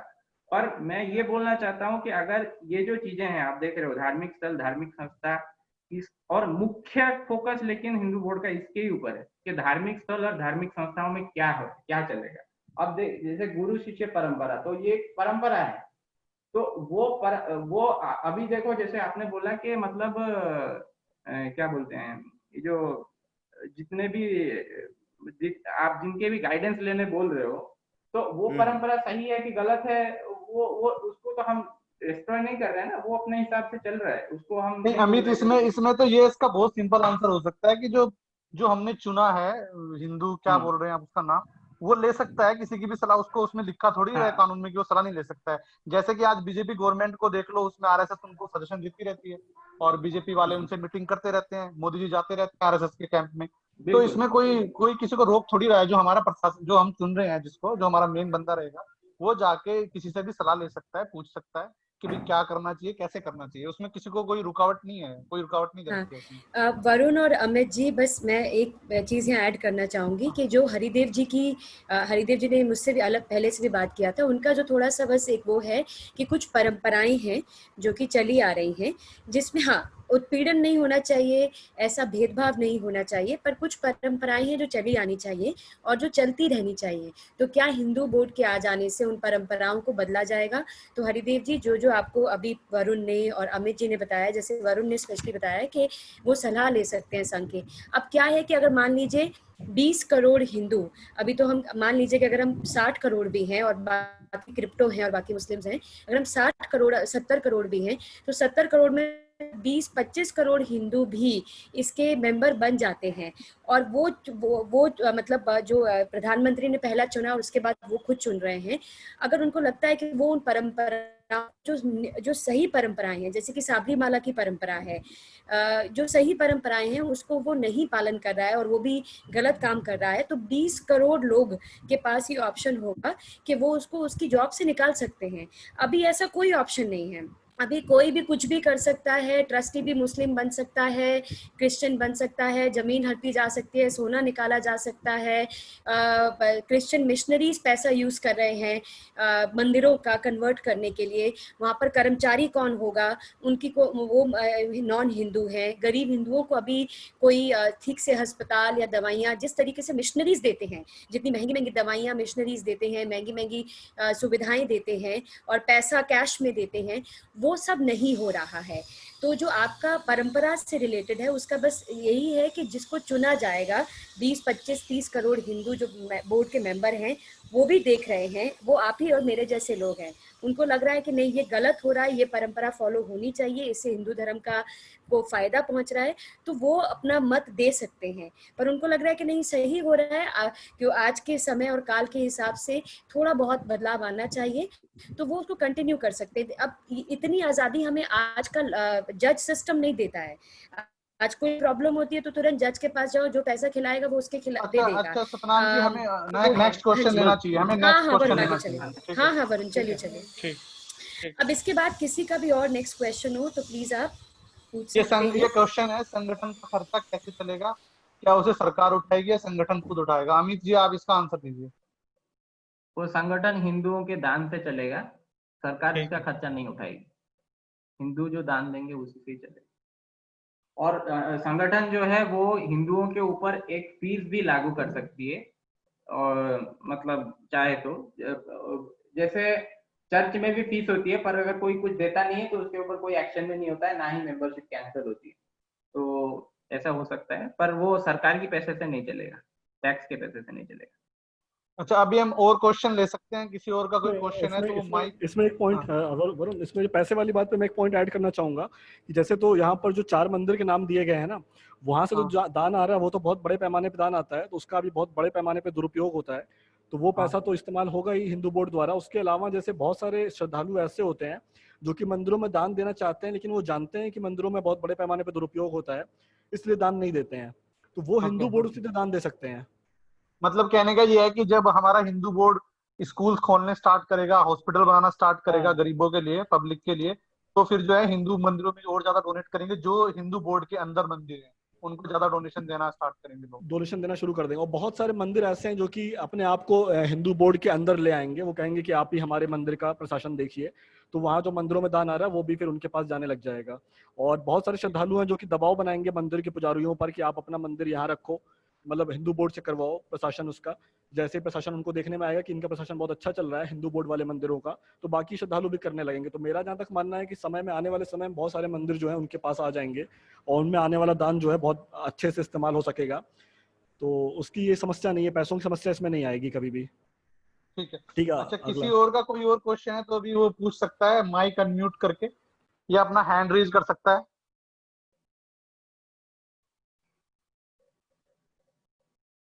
हेलो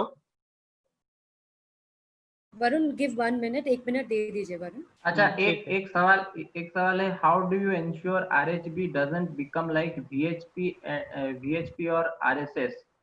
तो उसका जवाब ये है कि भाई जो वीएचपी है, वीएचपी में आम हिंदू मेंबर होने का कोई मतलब प्रोसेस नहीं है, और बीएचपी का जो विश्व हिंदू परिषद का जो मुख्य है उसको चुनने या हटाने का, या फिर उन्होंने अगर कोई गड़बड़ी की, घोटाला किया है, तो उनको सजा देने का हक आम हिंदू के पास नहीं होता। उनको उनके बारे में उनमें सजा आरएसएस और वीएचपी में कोई वोट वापसी नहीं है, आप वोट करके किसी को नहीं चुनते हो वहाँ पे, तो वोट वहाँ पे ये वाला कंसेप्ट आरएसएस वीएचपी के लिए आम हिंदू तो मेंबर ही नहीं होता उसमें, उसके लिए आपको जाना पड़ता है कि भाई मेरे मेंबर बनाओ। फिर अगर आप मेंबर हो भी गए तो आपको वोट वापसी पासबुक नहीं मिलता, ना ही आपको जूरी में बुलाया जाता है वहाँ पे, तो इसीलिए वो आउट ऑफ कंट्रोल है, ये कंट्रोल में रहेगी। अच्छा, विशाल सोढी जी का एक क्वेश्चन था। विशाल सोढी जी आप हैं अभी? तो वो नहीं है शायद। नहीं, वरुण नहीं है अभी। अच्छा, सतनाम जी आपका कोई क्वेश्चन है जो आपको लगता है, जो आपसे लोग पूछते हैं, इसके बारे में आप पूछ सकते हो। वरुण, एक क्वेश्चन, एक बात है कि कई हमारे ऐसे मंदिर हैं, इनफैक्ट हमारे द्वारका में एक छोटा सा मंदिर है जिसके पुजारी बहुत अच्छा काम कर रहे हैं, बट उनको मंदिर के पास उनको तनख्वाह देने के पैसे नहीं हैं, वो सिर्फ दान दक्षिणा पे पलते हैं। हाँ, तो इस केस में ये इस केस में ये मंदिर अपने आप को हमारे बोर्ड में जो हम प्रपोज कर रहे हैं उसमें कह सकता है कि भाई हमें अपने बोर्ड में ऐड कर लो। उसके बाद जो राष्ट्रीय जो हमारा बोर्ड है उसको, वो उसकी मैनेजमेंट को संभालेगा, एक्सपेंस जो उसको कैसे मतलब खर्चा देना है, एक्सपेंस देना है, वो उसमें वो हैंडल करेगा। वो ऐसे रहेगा। ठीक।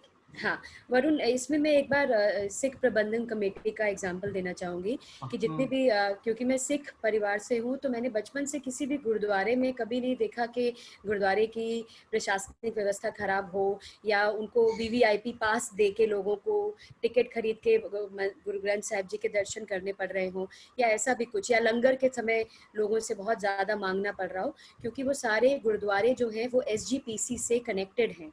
और कनेक्टेड गुरुद्वारे जब भी कोई भी करना चाहते हैं, हर गुरुद्वारे में अगर आप देखेंगे सभी, तो एक चैरिटेबल छोटी सी डिस्पेंसरी होती है, और जहाँ डिस्पेंसरी होती है वहाँ पर लोग अपने आप ही जुड़ने लगते हैं उस जगह से।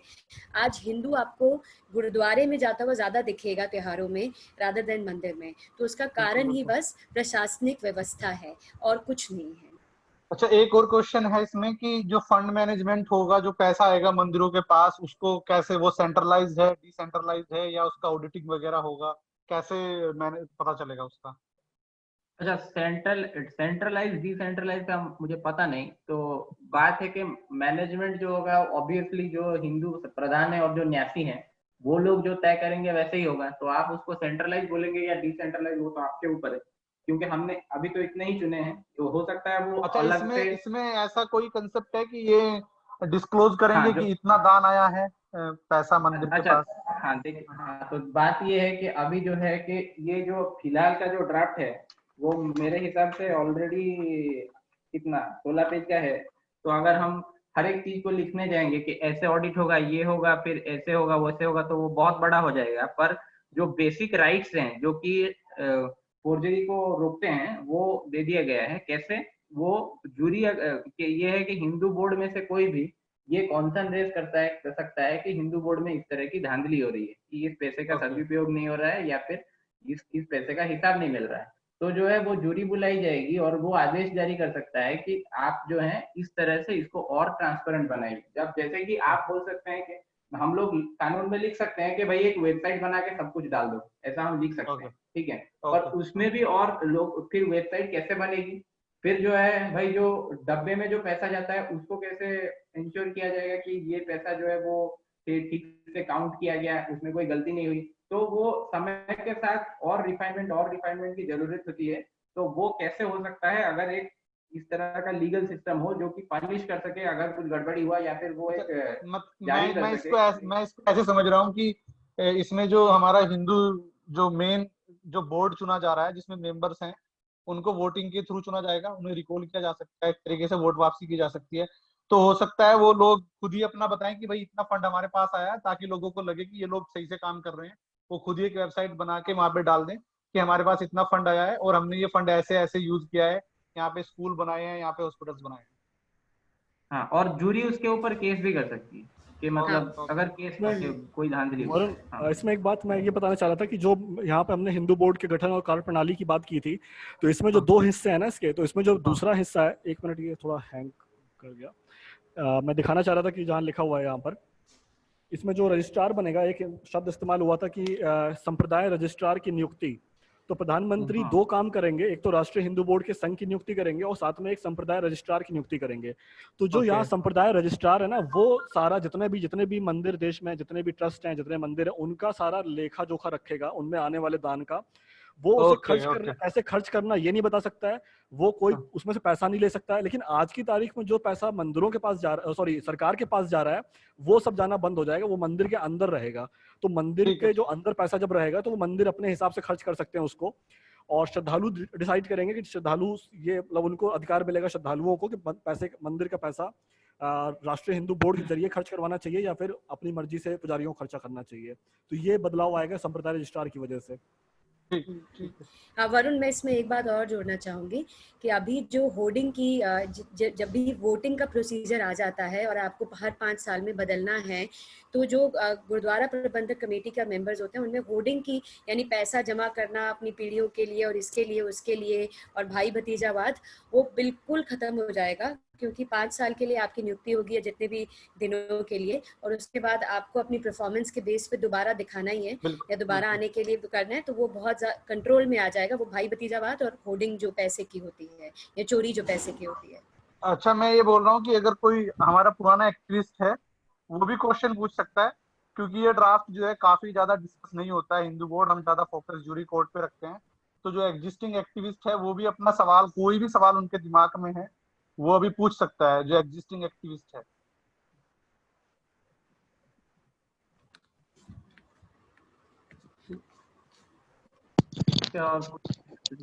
स्पर्श जी कुछ बोल रहे हैं? अच्छा, मैं स्पर्श बोल रहा हूँ। मेरा एक क्वेश्चन था, ये जो पीपीटी आपने दिखाई थी स्टार्टिंग में, इसमें जो आपने 4 देवालयों के नाम दिए थे, तो इसमें मैं ये जानना चाहता हूँ, ये स्टार्टिंग में 4 हैं, बाद में और भी जो सरकारी नियंत्रण में वो इसमें आएंगे या सिर्फ ये 4 ही रहेंगे हमेशा? स्टार्टिंग से ही जितने भी सरकारी नियंत्रण में है उनको, उन पे दावा क्यों नहीं किया जा रहा स्टार्टिंग से ही, सिर्फ 4 ही क्यों? तो बाकी बात ये है कि सरकारी नियंत्रण में ये बहुत डिस्कस होते रहती है कि सरकारी नियंत्रण में, सरकारी नियंत्रण में। तो बात ये है कि वो डायरेक्टली सरकारी नियंत्रण में नहीं होती। अगर देखा जाए तो बहुत सारे मंदिर, वो क्या होता है कि सरकार ने मतलब बोर्ड, नहीं मैं बता रहा हूँ, सरकार क्या करती है, ट्रस्ट बना देती है उस मंदिर के लिए, ठीक है। फिर उस ट्रस्ट में वो MP MLA के लोग ही रहते हैं और वो इनडायरेक्टली उनको कंट्रोल करते हैं, ठीक है। अब बात है कि अगर हम सब बोलेंगे कि सारे मंदिरों को हिंदू, ये मतलब ये जो हिंदू बोर्ड ले लेगी, तो बात है कि वो ऑलरेडी कुछ लोगों को इससे फायदा हो रहा है। और जैसे कोई भी आप मंदिर ले लो, तो उसको मान लो कि उसके ट्रस्ट के अंदर कुछ 50 लोग हैं, ठीक है, उनके पास पैसा जा रहा है। और नॉर्मली श्रद्धालुओं की मेंटालिटी ऐसी होती है कि दान दो और भूल जाओ, ठीक है, तो मैंने पैसा दिया भूल गया। वो कौन कंट्रोल करता है, क्या करता है, मुझे नहीं पता। तो अभी वो लोग काफी शक्तिशाली हो जाते हैं और उनके पास जो पैसा है वो अपने बहुत चेले चमेटे सबको खिला के वो एक तरह से प्रेशर माउंट कर सकते हैं कि भाई हिंदू बोर्ड जो है वो हमारा, क्या बोलते हैं, कि हमारे परंपराओं को ध्वस्त कर देगा, सब ये बर्बाद कर देगा, ये नष्ट हो जाएंगे, ये हो जाएंगे। इसीलिए हमने इन सबको नहीं रखा। अगर आप ध्यान से देखें तो इनमें से सिर्फ एक ही मंदिर, राम जन्मभूमि देवालय है, जिसकी बनाने की प्रक्रिया शुरू हुई है, बाकी तो एग्जिस्ट ही नहीं करते, ठीक है। मतलब कृष्ण जन्मभूमि मथुरा, ये तो गया, ये मतलब काशी विश्वनाथ, और ये जो अमरनाथ अभी है, तो ये जो है ये एक तरह से डिस्प्यूटेड टेम्पल्स हैं, जिनको जो कभी एक समय में बीजेपी के एजेंडे में हुआ करते थे, जिसको धीरे धीरे बीजेपी ने छोड़ दिया, ठीक है। तो ये इसलिए, पर इनके ऊपर मतलब हिंदुओं की श्रद्धा है, इसलिए इनिशियली हमने इसका कंट्रोल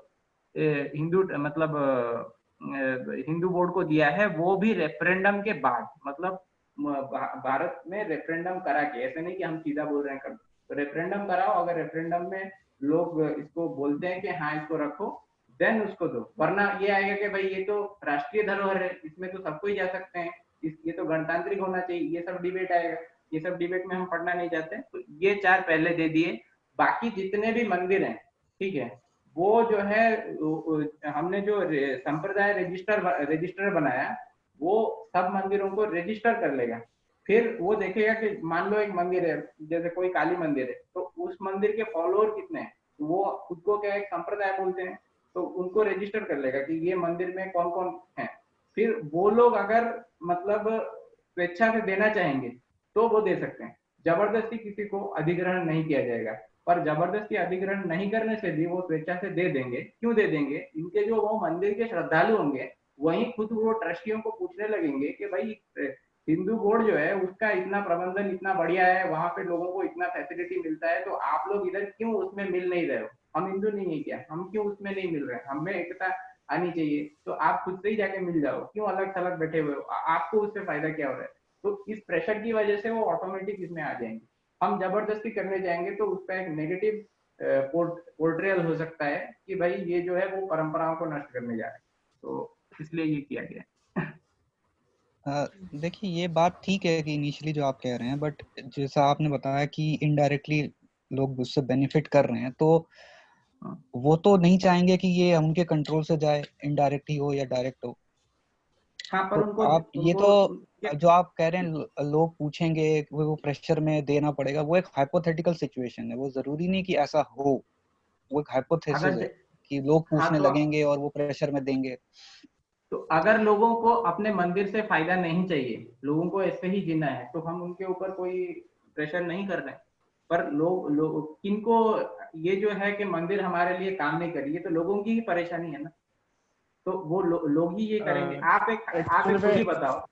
हाँ, मैं ये कहना चाहता हूँ, चलो ठीक है, कंप्लीट कर लो। हाँ, मैं ये बोलना चाहता हूँ कि मान लीजिए एक मंदिर है, ठीक है, जिसमें दान एक बंदा दान देता है, पर उससे कोई सुविधा नहीं मिलती, ठीक है। पर और एक मंदिर है जिससे कि मतलब जिसने आपके शहर में स्कूल कॉलेज वगैरह वगैरह खोल रखे हैं, तो कौन आदमी वो दूसरे मंदिर में दान देना चाहेगा कि जो कुछ भी नहीं करता है, बस पैसे लेता है और वो बस ये करता है? तो लोग धीरे धीरे उसी मंदिर में शिफ्ट होने चले जाएंगे। तो यहाँ का जो मंदिर का है उसको दान भी नहीं मिलेगा, उसको कुछ भी नहीं मिलेगा, तो वो क्या करेगा? अल्टीमेटली उस ट्रस्ट में उसको आना ही पड़ेगा। पीयूष जी आप बताइए। हाँ, एक्चुअली मैं भी यही बोलना चाहता था कि भाई अगर सामने वाले को कोई फायदा नहीं दिखेगा, श्रद्धालुओं को फायदा नहीं दिखेगा, अगर कोई दूसरा मंदिर अच्छा कर रहा है, उसका मैनेजमेंट अच्छा है और वो इनको बेनिफिट मिल रहा है श्रद्धालुओं को, जैसे स्कूल, अस्पताल, दूसरा या किसी तरह का रोजगार मिल रहा है उसके थ्रू, तो वो लोग वहां चले जाएंगे। तो अपने आप ही उन जो जिनको दान प्राप्त हो रहा है, जो प्रबंधन कर रहे हैं उस मंदिर का, उनको समझ में आ जाएगा कि श्रद्धालु जो है वो हमसे कुछ नहीं और दूसरे मंदिर में जाने लगेंगे।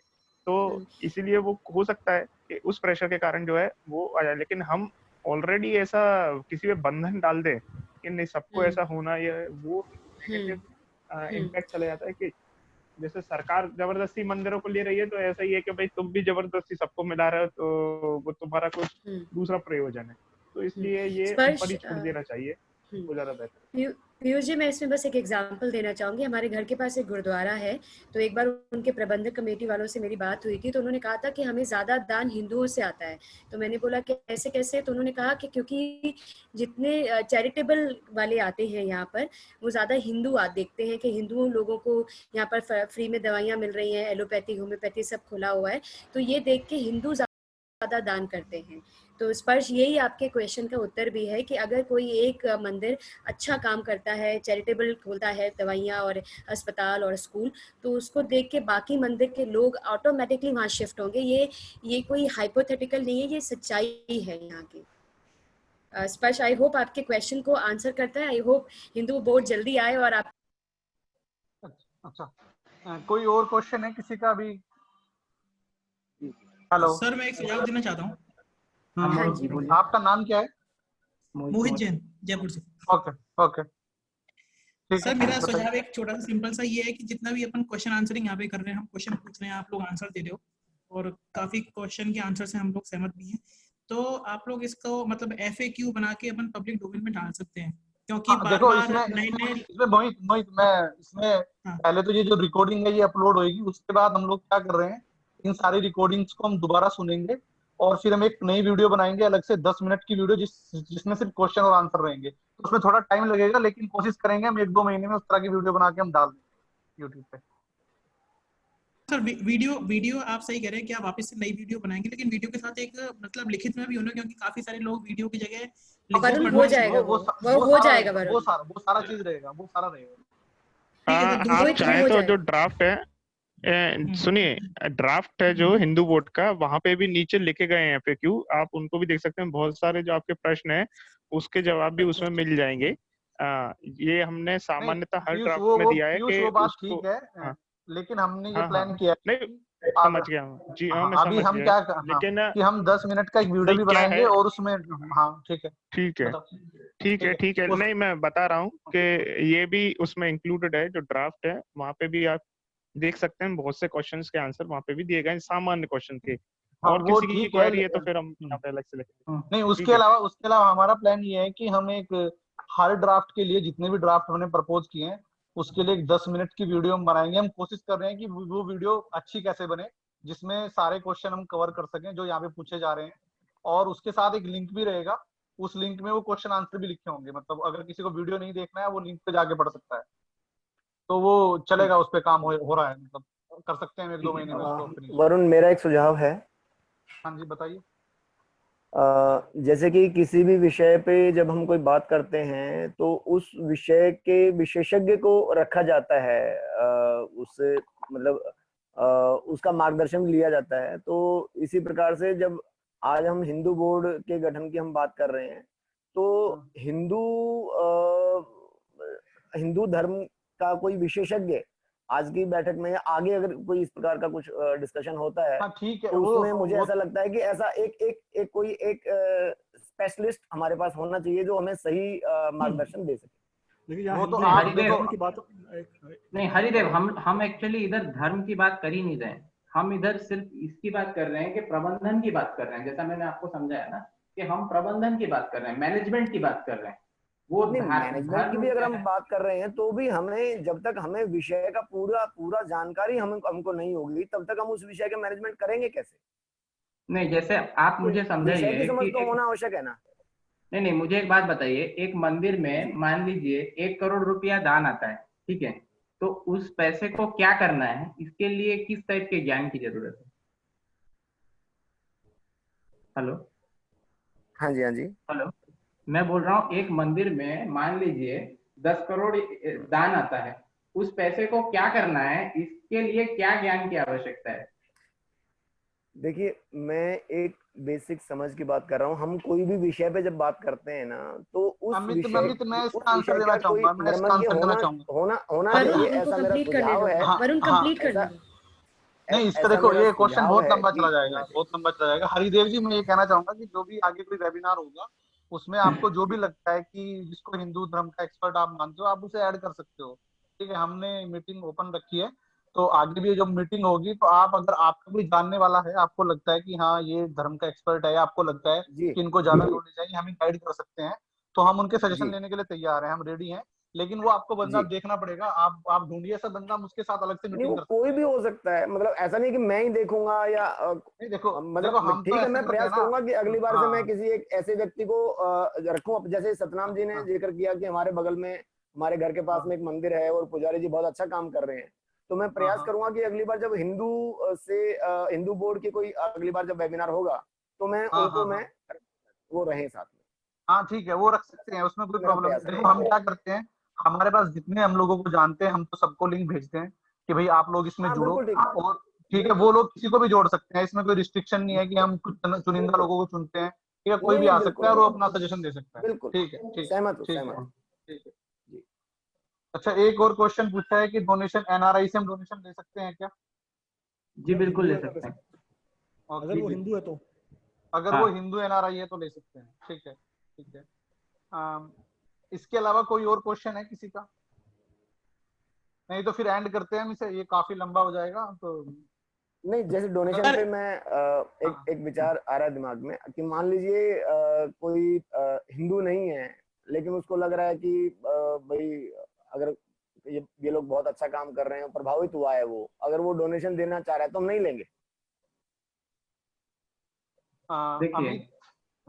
हाँ, जो अभी का प्रोविजन है उसमें फॉरेन बॉडीज से या फिर जो दूसरे धर्म के हैं इनसे डोनेशन लेने का प्रोविजन क्यों नहीं रखा गया है, उसका कारण ये है कि देखिए हमेशा मतलब आप अगर इसका एक अच्छा एंगल भी है, इसका एक बुरा एंगल भी है। जैसे मैं बताता हूँ कि देखिए आप देखना एक एडवर्टाइजमेंट, इसके लिए आपको एक चीज समझना पड़ेगा कि मीडिया कैसे काम करती है। ये बहुत ही गहरा सवाल है, इसलिए आपको ये जवाब मैं दे रहा हूँ कि मीडिया कैसे काम करती है। देखना कोई भी न्यूज़पेपर होता है तो उसमें कौन सी खबर छपेगी ये वो तय करता है जो उसमें एडवर्टाइजमेंट देता है, ठीक है। ये एक गहरी चीज है कि देखो कि जो न्यूज़पेपर होता है वो कौन सी खबर छपेगी और जो फंडिंग करेगा वो मैनिपुलेट कर सकता है, आप ये कहना चाह रहे हैं? जी बिल्कुल, जो फंडिंग करता है वो हमको ऐसा लगता है, लेकिन जो हम प्रमुख चुनेंगे, बिल्कुल लेकिन इसमें देखो आपकी बात का आंसर जो है ना हरिदेव जी, आपकी बात का सारा आंसर जो आप कह रहे हो धर्म के बारे में वो चुनने पे है। सपोज करो कोई बौद्ध धर्म का ज्ञानी आदमी है, वो अपने आप को नॉमिनेट कर सकता है कि हमें धर्म को ऐसे चलाना चाहिए, और वो अध्यक्ष बन जाएगा। जितने भी जो राष्ट्र हिंदू बोर्ड है वो अध्यक्ष बन जाएगा, जनता उसे चुन लेगी। उसके बाद वो अपने हिसाब से धर्म को चला सकता है। तो मेरे हिसाब से ये जो वोट वापसी का जो प्रावधान है, ये आपके क्वेश्चन का आंसर करता है कि कोई भी आदमी, तो आपको लगता है कि ये आदमी धर्म का ज्ञानी है, इसको बहुत नॉलेज है, तो वो अपना एक वीडियो बना के इलेक्शन में पार्टिसिपेट कर सकता है कि भाई ये प्रॉब्लम है, अभी जो आपने बोर्ड बनाया है, जो पुराना अध्यक्ष है वो गलत तरीके से चला रहा है मंदिरों को, और वो आके उसका अध्यक्ष बन सकता है और फिर वो संचालन कर सकता है। उसके बाद लोग डिसाइड करेंगे कि वो सही संचालन कर रहा है, गलत संचालन कर रहा है। तो ऐसी फंडिंग का भी है, वो डिसाइड कर सकता है। नहीं अमित जी कुछ और कह रहे थे, वरुण एक चीज नहीं, ये और एक सवाल आ रहा है, if multinational funds by NRI whether it would be investigated, how प्रमुख would investigate funds by NRI. इसमें इन्वेस्टिगेशन करने का क्या है? अगर देखिए इन्वेस्टिगेशन की जरूरत तभी होती है जब हमको वी थिंक कि हमको लगता है कि किसी तरह की धांधली या फिर किस तरह का मिसमैनेजमेंट हुआ है, तो वो तो कोई भी आरोप लगा सकता है कि भाई ये जो है ये पैसा लाके ऐसा हो रहा है वैसा हो रहा है। तो अगर हुआ तो कौन सी बॉडी इन्वेस्टिगेट करेगी? तो इन्वेस्टिगेशन कौन करेगी? ये जो है वो जूरी कोर्ट की, मतलब जो हिंदुओं का जूरी कोर्ट होगा वो निर्णय करेगी। वो इन्वेस्टिगेटिंग ऑफिसर नियुक्त कर सकती है उसी लिस्ट में से जो कि इन्वेस्टिगेट करेंगे, और इन्वेस्टिगेट करके जूरी के समक्ष प्रस्तुत करेंगे, और उसके बेसिस पे जूरी कोर्ट निर्णय ले सकती है कि भाई क्या एक्शन होना चाहिए। और कोई सवाल है किसी का? सर मैं एक लास्ट पॉइंट रखना चाहता हूँ। मोहित बोल। हाँ ठीक है। सर कुछ दिन पहले गौदुली परिवार के कुछ लोगों से मेरा डिस्कशन हुआ था, वो राजीव भाई के फॉलोअर्स हैं और स्वदेशी के ऊपर काम करते हैं। उनका मेरे पास मैसेज आया है कि हम वैक्सीन विरोधी कैंपेन चला रहे हैं और आप अपने घर पे या दुकान पे बाहर बैनर लगाओ, हम वैक्सीन विरोधी हैं। तो मैंने उनको मैसेज कर दिया कि इसमें टाइम वेस्ट करने की जगह मैं ट्वीट और पोस्ट कार्ड भेजना पसंद करूंगा। तो उसके ऊपर मेरा कुछ देर डिस्कशन हुआ। तो मेरा छोटा सा रिक्वेस्ट ये है कि अपन उसके ऊपर भी वेबिनार रख सकते हैं कि पोस्ट कार्ड और ट्वीट भेजने से असर कितना होगा भी या नहीं होगा, क्योंकि उनको वो टाइम वेस्ट लग रहा है। हालांकि उनका इंटेंशन साफ है, लेकिन उनको वो टाइम वेस्ट लग रहा है। नहीं मोहित जी, एक्चुअली किस तरीके से रिजल्ट आएगा सच में बोलने से मुझे नहीं पता, और मुझे नहीं लगता किसी को पता है कि सच में क्या करने से रिजल्ट आएगा, ठीक है। पर एक चीज है कि आप रिजल्ट क्या होना चाहिए वो आपको पता होना चाहिए। कि अगर आप बोल रहे हो कि भाई वैक्सीन विरोधी, जो वैक्सीन विरोधी कर रहे हैं उनकी मांग क्या है, कि वो क्या चाहते हैं कि क्या हो जाए, तो वो आपको पता नहीं है पर आप कर रहे हो। तो मतलब किससे आप क्या मांग कर रहे हो वो आपको पता होना चाहिए। पर आपको अगर लगता है इसके लिए पोस्टर लगाने से होगा तो आप पोस्टर लगाइए। अगर आपको लगता है धरना देना चाहिए तो बहुत बढ़िया धरना दीजिए। और अगर आपको लगता है कि भाई अमित इसमें हम ऐसा करते हैं, ये बहुत अच्छा, मेरे हिसाब से बहुत अच्छा क्वेश्चन है। हम एक प्रॉपर वेबिनार इस पे एक वेबिनार कर सकते हैं। एक मिनट उसको बोलने दो। हाँ, एक मिनट उसको कंप्लीट करने दो मोहित को। सर आप ये कह रहे हो कि किसी को बैनर लगाना अच्छा लगता है तो वो करे, किसी को ट्वीट भेजना अच्छा लगता है तो वो करे। अभी कुछ दिन पहले जो विश्वरूप राय चौधरी की वीडियोस आ रही थी, राहुल भाई ने बोला था कि वो फ्रॉड है क्योंकि उन्होंने मैसेज नहीं भेजा, पोस्ट कार्ड नहीं भेजा। तो हम हर इंसान को मतलब जज कर रहे हैं कि फ्रॉड वो है जिसने पोस्ट कार्ड और ट्वीट नहीं भेजा, और चाहे उसने बैनर लगाया लेकिन फिर भी वो फ्रॉड है, और जिसने पोस्ट कार्ड भेजा है, ट्वीट किए, वो फ्रॉड नहीं है, चाहे वो अंदर से फ्रॉड हो। तो मैं ये चाह रहा हूँ कि मतलब मेरा एक रिक्वेस्ट ये है कि वेबिनार इस टॉपिक पे हो जाए कि पोस्ट कार्ड और ट्वीट भेजना कितना सक्सेसफुल रहेगा। ऐसा नहीं हो कि हम अपनी एनर्जी वेस्ट कर रहे हैं। मोहित तो मैं ये कह ये रहा एक हूँ, हम अलग इस पे डिस्कशन वेबिनार करेंगे, हम इस पे वेबिनार करेंगे। अभी हम प्लान करते हैं और इसमें हम कोशिश करेंगे जो पोस्ट कार्ड में ज्यादा बिलीव करते हैं, जैसे पवन जूरी हो गए, राहुल मेहता हो गए, और रिक्वेस्ट करेंगे कि एक वेबिनार रखा जाए। इस पे हम बता देंगे आपको, जैसे ये वेबिनार होगा आपको हम इन्फॉर्म कर देंगे। आप ग्रुप में हो, जो हमारा ग्रुप है ऑनलाइन वेबिनार वाला, उसमें हो आप? हाँ सर, मैं ग्रुप में हूँ और फेसबुक पे आप लोग ही पोस्ट करता हूँ। हाँ ठीक है, तो ये हम करेंगे वेबिनार इस पे। ये अच्छा एक मिनट, एक वरुण जी, हाँ, हाँ, वरुण जी, हाँ, हाँ, एक लास्ट एक सजेशन था कि जितने हाँ। लोग भी हम लोग यहाँ जुड़ रहे हैं, अगर अपने स्टेट का नाम अगर शुरुआत में लिखेंगे ना, तो हम लोग आइडेंटिफाई कर पाएंगे मेरे नियर आसपास के से कितने लोग हैं, जैसे बिहार से हैं, जैसे झारखंड से हैं, या आप लोग के आसपास से कितने लोग हैं। एक्चुअली में चैट में खाली सब लिख नाम सकते के हैं साथ अगर किसी जुड़ने को से, लिखना है तो। हाँ मैंने सारे लोग अगर लिखेंगे, रिक्वेस्ट कर रहे हैं, तो मैंने मेरे नियर बाय जो लोग होंगे ना, वो मेरे लिए सुविधा होगा सबके लिए। बिल्कुल सही चीज है। ठीक है ना? ठीक है, ठीक। और अच्छा, एक यक्षित और पोकर जी का एक सवाल है, छोटा सा सवाल है, आंसर दे देता हूँ कि gurudwara is being efficient then temples, then through gurudwara the administration is lacking behind, that is days we see lot of conversion. तो गुरुद्वारा में वोट वापसी पासबुक नहीं है और गुरुद्वारा में जूरी कोर्ट नहीं है, इसीलिए ये सब हो रहा है। पर उसका सोल्यूशन यही है कि गुरुद्वारा का एडमिनिस्ट्रेशन अलग है, पर हिंदू बोर्ड जो है वो सबको लेकर चलता है, तो इसीलिए इसमें अगर आ जाए तो वो भी नहीं हो पाएगा, क्योंकि हिंदू बोर्ड जो है वो किसी एक संप्रदाय की परंपराओं को नष्ट नहीं करता, वो अपने आप चलता रहेगा और सब कुछ ठीक चलेगा। मैं इसमें एक बात और ऐड करना चाहूँगा, जो ये कन्वर्जन वाली बात है। तो देखिए, सिर्फ हिंदू बोर्ड के आ जाने से कन्वर्जन नहीं रुकने वाला है, जब तक कि हम विदेशी कंपनियों को देश से नहीं भगाते हैं। जब तक हम अपने खुद के सारे सामान, सारे हथियार देश के अंदर नहीं बनाते हैं, या फिर उसकी कैपेबिलिटी नहीं पा जाते बनाने की, तब तक जो है कन्वर्जन कम हो जाएगा। हिंदू बोर्ड के आने से आज जो 100 हो रहे हैं, तो वो 100 से हो सकता है 20-25 पे आ जाए, लेकिन जीरो नहीं हो सकता है। उसके लिए ज़रूरी है कि हम अपना सारा जो देश के अंदर जितना जो भी हम इस्तेमाल कर रहे हैं, मोबाइल फ़ोन से लेके लैपटॉप, फाइटर जेट से लेके रॉकेट्स, जो भी इस्तेमाल कर रहे हैं, सब कुछ देश के अंदर देश के लोग बना सकें या फिर बनाने की कैपेबिलिटी रखें। उसके बाद ही ये सब मतलब कन्वर्जन रुक पाएंगे, क्योंकि हम मल्टीनेशनल कंपनी, जो विदेशी कंपनियां हैं, वो अगर हमारे देश में आकर के काम करेंगी या फिर वो अपना सामान भेज के हमें इंपोर्ट करती हैं, तो भी हमें ये झेलना पड़ेगा कन्वर्जन का काम, क्योंकि वो ये काम करवाती हैं पैसे दे करके। तो इसलिए ये ज़रूरी है। जो गुरुद्वारा में हो रहा है उसका रीज़न यही है कि हमारे यहाँ बहुत सारी मल्टीनेशनल कंपनीज हैं और उनकी वजह से मिशनरीज गुरुद्वारा से ज़्यादा पावरफुल है इंडिया में आज की तारीख में। अच्छा, कोई और है, किसी के पास कोई सवाल, कोई क्वेश्चन है तो बता दे, नहीं तो हम इसे फिर एंड करने की सोच रहे हैं नेक्स्ट 5 मिनट में।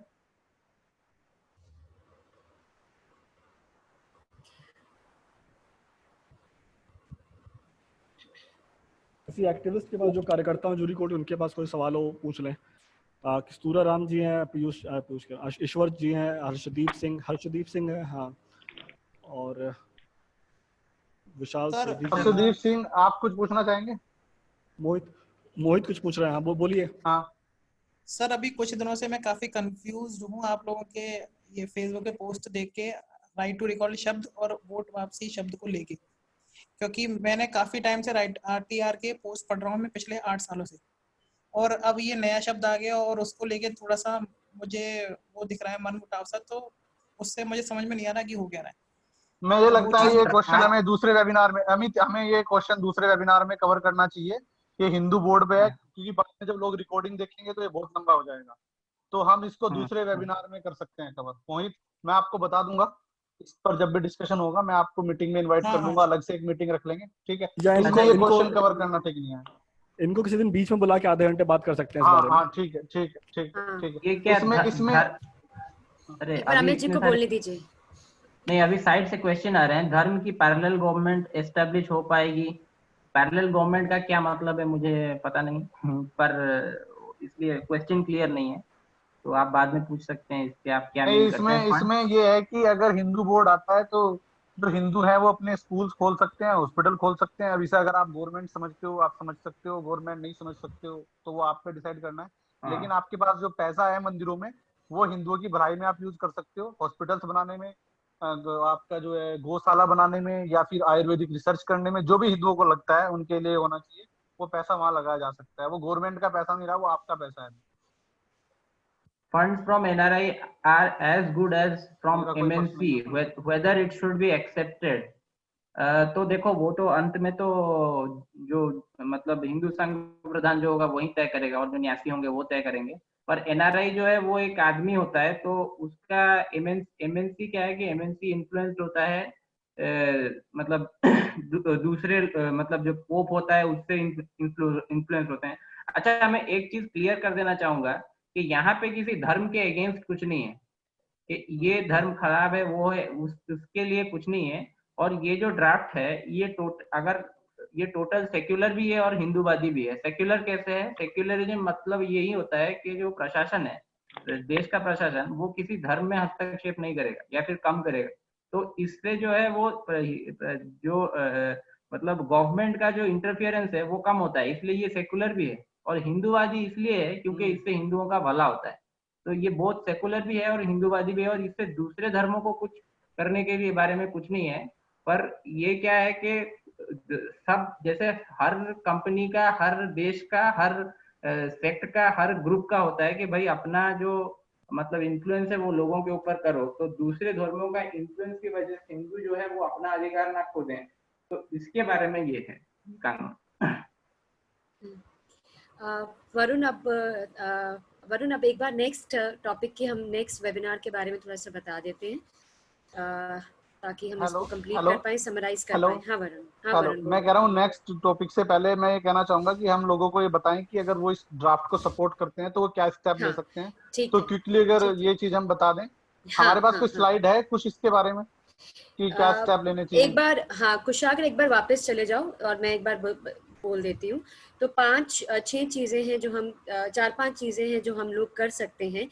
सबसे पहली चीज समझने की ये है कि अगर इसको समझ के आप वापस चले जाएंगे और कुछ करेंगे नहीं तो इसका कुछ भी नहीं होने वाला और कभी भी नहीं होने वाला। तो इसके लिए जरूरी है कि आप कुछ काम करें। पहला है कि ये जो लेटर है, ये चिट्ठी है, ये पूरा ड्राफ्ट है, ये प्रधानमंत्री को एज इट इज भेजें हर महीने की 5 तारीख को, जो कि नागरिक कर्तव्य दिवस है। शाम के 5 बजे अगर भेज पाए तो और भी अच्छा है, नहीं तो दिन में कभी भी भेज सकते हैं। और हर महीने भेजना है ये आपको। साथ ही इस ड्राफ्ट को आपको ट्वीट करना है कि इसकी मांग करनी है। जितने ज्यादा लोग मांग करेंगे उतना ज्यादा टॉपिक ट्रेंड होगा। इस ड्राफ्ट को आप फोटोकॉपी करा के लोगों में बांट भी सकते हैं, धार्मिक स्थलों पे बांट सकते हैं, उनको इसके बारे में बता सकते हैं। इसको पैम्फलेट की तरह बांट सकते हैं। FB पे, फेसबुक पे अगर आप हैं तो एक एल्बम बनाइए, भारत में राष्ट्रीय हिंदू बोर्ड का गठन किया जाए, और जितने भी आपको इसके रिलेटेड आपको बातें समझ आती हैं, अच्छी लगती हैं, वो उस एल्बम में रखें ताकि जो नया व्यक्ति आपके पास आए उस एल्बम में पढ़ के बातों को समझ पाए। तो ये 3-4 तरीके हैं जिससे हम ये कर सकते हैं। और जैसे कि पहले भी बताया गया है कि इसके अलावा भी आप जो चाहें इसको बढ़ाने के लिए कर सकते हैं, पर इतना तो मिनिमम रिक्वायरमेंट है ही है इसको करने का। वरुण, इसमें कुछ और एक्टिविज्म का स्टेप रह गया तो आप ऐड कर सकते हैं। हाँ, सबसे इजी तो यही है कि आप मतलब पोस्ट कार्ड भी अगर लगता है आपको डिफिकल्ट है तो ट्विटर पे आप स्टार्ट कर सकते हो हैशटैग बना के हिंदू बोर्ड, और जो ड्राफ्ट का लिंक है वो आप ट्वीट करें और अपने फेसबुक पे एल्बम बनाए, वहां पे रखें ताकि और लोगों को पता लगे। इतना तो करना पड़ेगा। अगर इतना भी नहीं करेंगे तो फिर जो ये मतलब ड्राफ्ट लिखा गया है या जो प्रमोशन हो रहा है वो बेकार जाएगा, उसका कोई फायदा नहीं है। या हमने जो 2 घंटे भी लगाए हैं या आप लोगों ने जो 2 घंटे लगाए हैं उसका कोई फायदा नहीं। ठीक है, हम इसे यहाँ पे एंड कर सकते हैं। कोई लास्ट पॉइंट आपको कहना है? Varun, next topic Varun. हाँ, तो क्या डिसाइड कर रहा है आप लोगों ने? तो वरुण, मेरे ख्याल से ना अभी जो हमने कुशागर ने एक पॉइंट बोला था कि कैसे धर्म, ये जो कन्वर्जन का इशू है वो हिंदू बोर्ड के आने से शायद 50% खत्म हो जाए, बट 50% फिर भी चलता रहेगा, क्योंकि FDI एक बहुत बड़ा मुद्दा है। और FDI सिर्फ हिंदू धर्म के विनाश का मुद्दा नहीं है, ये बहुत सारी और चीजों के विनाश का मुद्दा है। और उसको ज्यूरी कोर्ट और वोट वापसी के जरिए हम कैसे कम कर सकते हैं, और बाकी के जितने हमारे लॉज हैं, जैसे कि एम्प्टी लैंड टैक्स का लॉ है, आई थिंक उसको हम कभी और ले सकते हैं। बट किस तरह इस FDI, मैं आपको 1 मिनट के लिए रोकना चाहूंगा। अच्छा, इसमें अगर आप लोग एक बार हैंड रेज करके बोल सकते हैं कि कितने लोग चाहते हैं कि दोबारा वेबिनार हो किसी और टॉपिक पे और ज्वाइन करना चाहेंगे, और आप आएंगे उसमें? मेरा क्वेश्चन ये है कि अगर हम नेक्स्ट टाइम दोबारा वेबिनार करें, कितने लोग चाहते हैं कि दोबारा वेबिनार करें किसी भी टॉपिक को लेके? अभी हाथ खड़े करें अपने सारे।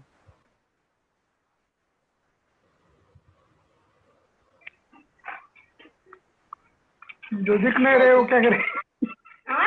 जो वो नहीं, वो कैमरा उसमें ऑप्शन होता है वहां पे हैंड रेज करने का, वो ऐप में, वहां से कर सकते हैं। ठीक है, मतलब मोस्टली सभी लोग चाह रहे हैं कि हम दोबारा आए। ठीक है, ठीक है। वरुण ऐसा कर सकते हैं, अगर ये सभी लोग उस फेसबुक ग्रुप पे जुड़े हैं या व्हाट्सएप ग्रुप पे जुड़े हैं जो वेबिनार के लिए बनाया गया है, तो आप चाहे तो हम जो है 3 या 4 टॉपिक फ्लोट कर सकते हैं उसके अंदर, और या 1 या 2 टॉपिक फ्लोट कर सकते हैं, और जो जिसके लिए ज्यादा वो दे दे सहमति, ठीक है, या ऐसा भी कर सकते हैं, ठीक है। तो उससे भी हमें पता चल जाएगा कि किस उस पे वो चाहिए वेबिनार। हाँ, वरुण एक क्वेश्चन है, ले लें क्या लास्ट में? हर्षदीप हाँ, ले लो। हाँ, क्वेश्चन है कि हिंदुइज्म की इंटरनेशनल डिप्लोमेसी क्या हिंदू बोर्ड के हाथ होगी या गवर्नमेंट के हाथ, जैसे वेटिकन पोप की तरह? यानी जो वेटिकन का पोप है वो सारे चर्चेस पूरे इंटरनेशनल लेवल पे देखता है, तो क्या हिंदुइज्म की इंटरनेशनल उस पर होगी कि नहीं होगी? देखिए, इसमें पहली बात तो ये गवर्नमेंट, सेकुलर गवर्नमेंट हमारे यहाँ है, तो वैसे भी उसके पास कोई पॉलिसी नहीं है हिंदुओं के लिए। सेकुलरिज्म का मतलब है कि गवर्नमेंट रिलीजन में इंटरफेयर नहीं करेगी, तो ये तो कोई मतलब ये ऑब्वियस सी बात है कि गवर्नमेंट का कोई काम ही नहीं है हिंदुइज्म को प्रमोट करने में या फिर डिप्लोमेसी में इस्तेमाल करने के लिए। तो जो भी काम है वो सब हिंदू बोर्ड ही देखेगा यहाँ पर इसके बारे में। देखो, इसमें सिंपल सा आंसर ये है कि जैसे जैसे हिंदू बोर्ड मजबूत होगा, उसके पास पैसा आएगा, उस पैसे को वो कैसे यूज करता है उससे डिसाइड होगा कि हमारे इंटरनेशनल हम क्या करना चाहते हैं, क्या नहीं करना चाहते हैं, किस तरह हम कंपनीज को इन्फ्लुएंस कर सकते हैं, इंडियन कंपनीज को, उनको कह सकते हैं भाई हमारा जो है प्रभाव आगे बढ़े। तो वो मतलब बाद की बात है, पहले तो डिपेंड करता है कि कितना स्ट्रॉन्ग बनता है हमारा ये जो है। अब यहाँ पे तो मैं एक एग्जांपल देता हूँ, मैं। देखिए, जैसे मान लीजिए पाकिस्तान में बहुत सारे हिंदुओं का शोषण हो रहा है, उनको धर्मांतरण किया जा रहा है उनका, तो इस तरह के मामले में आज की तारीख में जो भी हिंदूवादी संगठन है या जो भी लोग हैं वो इतना ज्यादा इंटरेस्ट नहीं लेते हैं, या लेते भी हैं तो खाली वो पॉलिटिकल इंटरेस्ट लेते हैं कि बस वो अपने वोट बनाने के लिए इन सब चर्चाओं का मुद्दा बनाते हैं, असली में कोई काम नहीं करते वो लोग।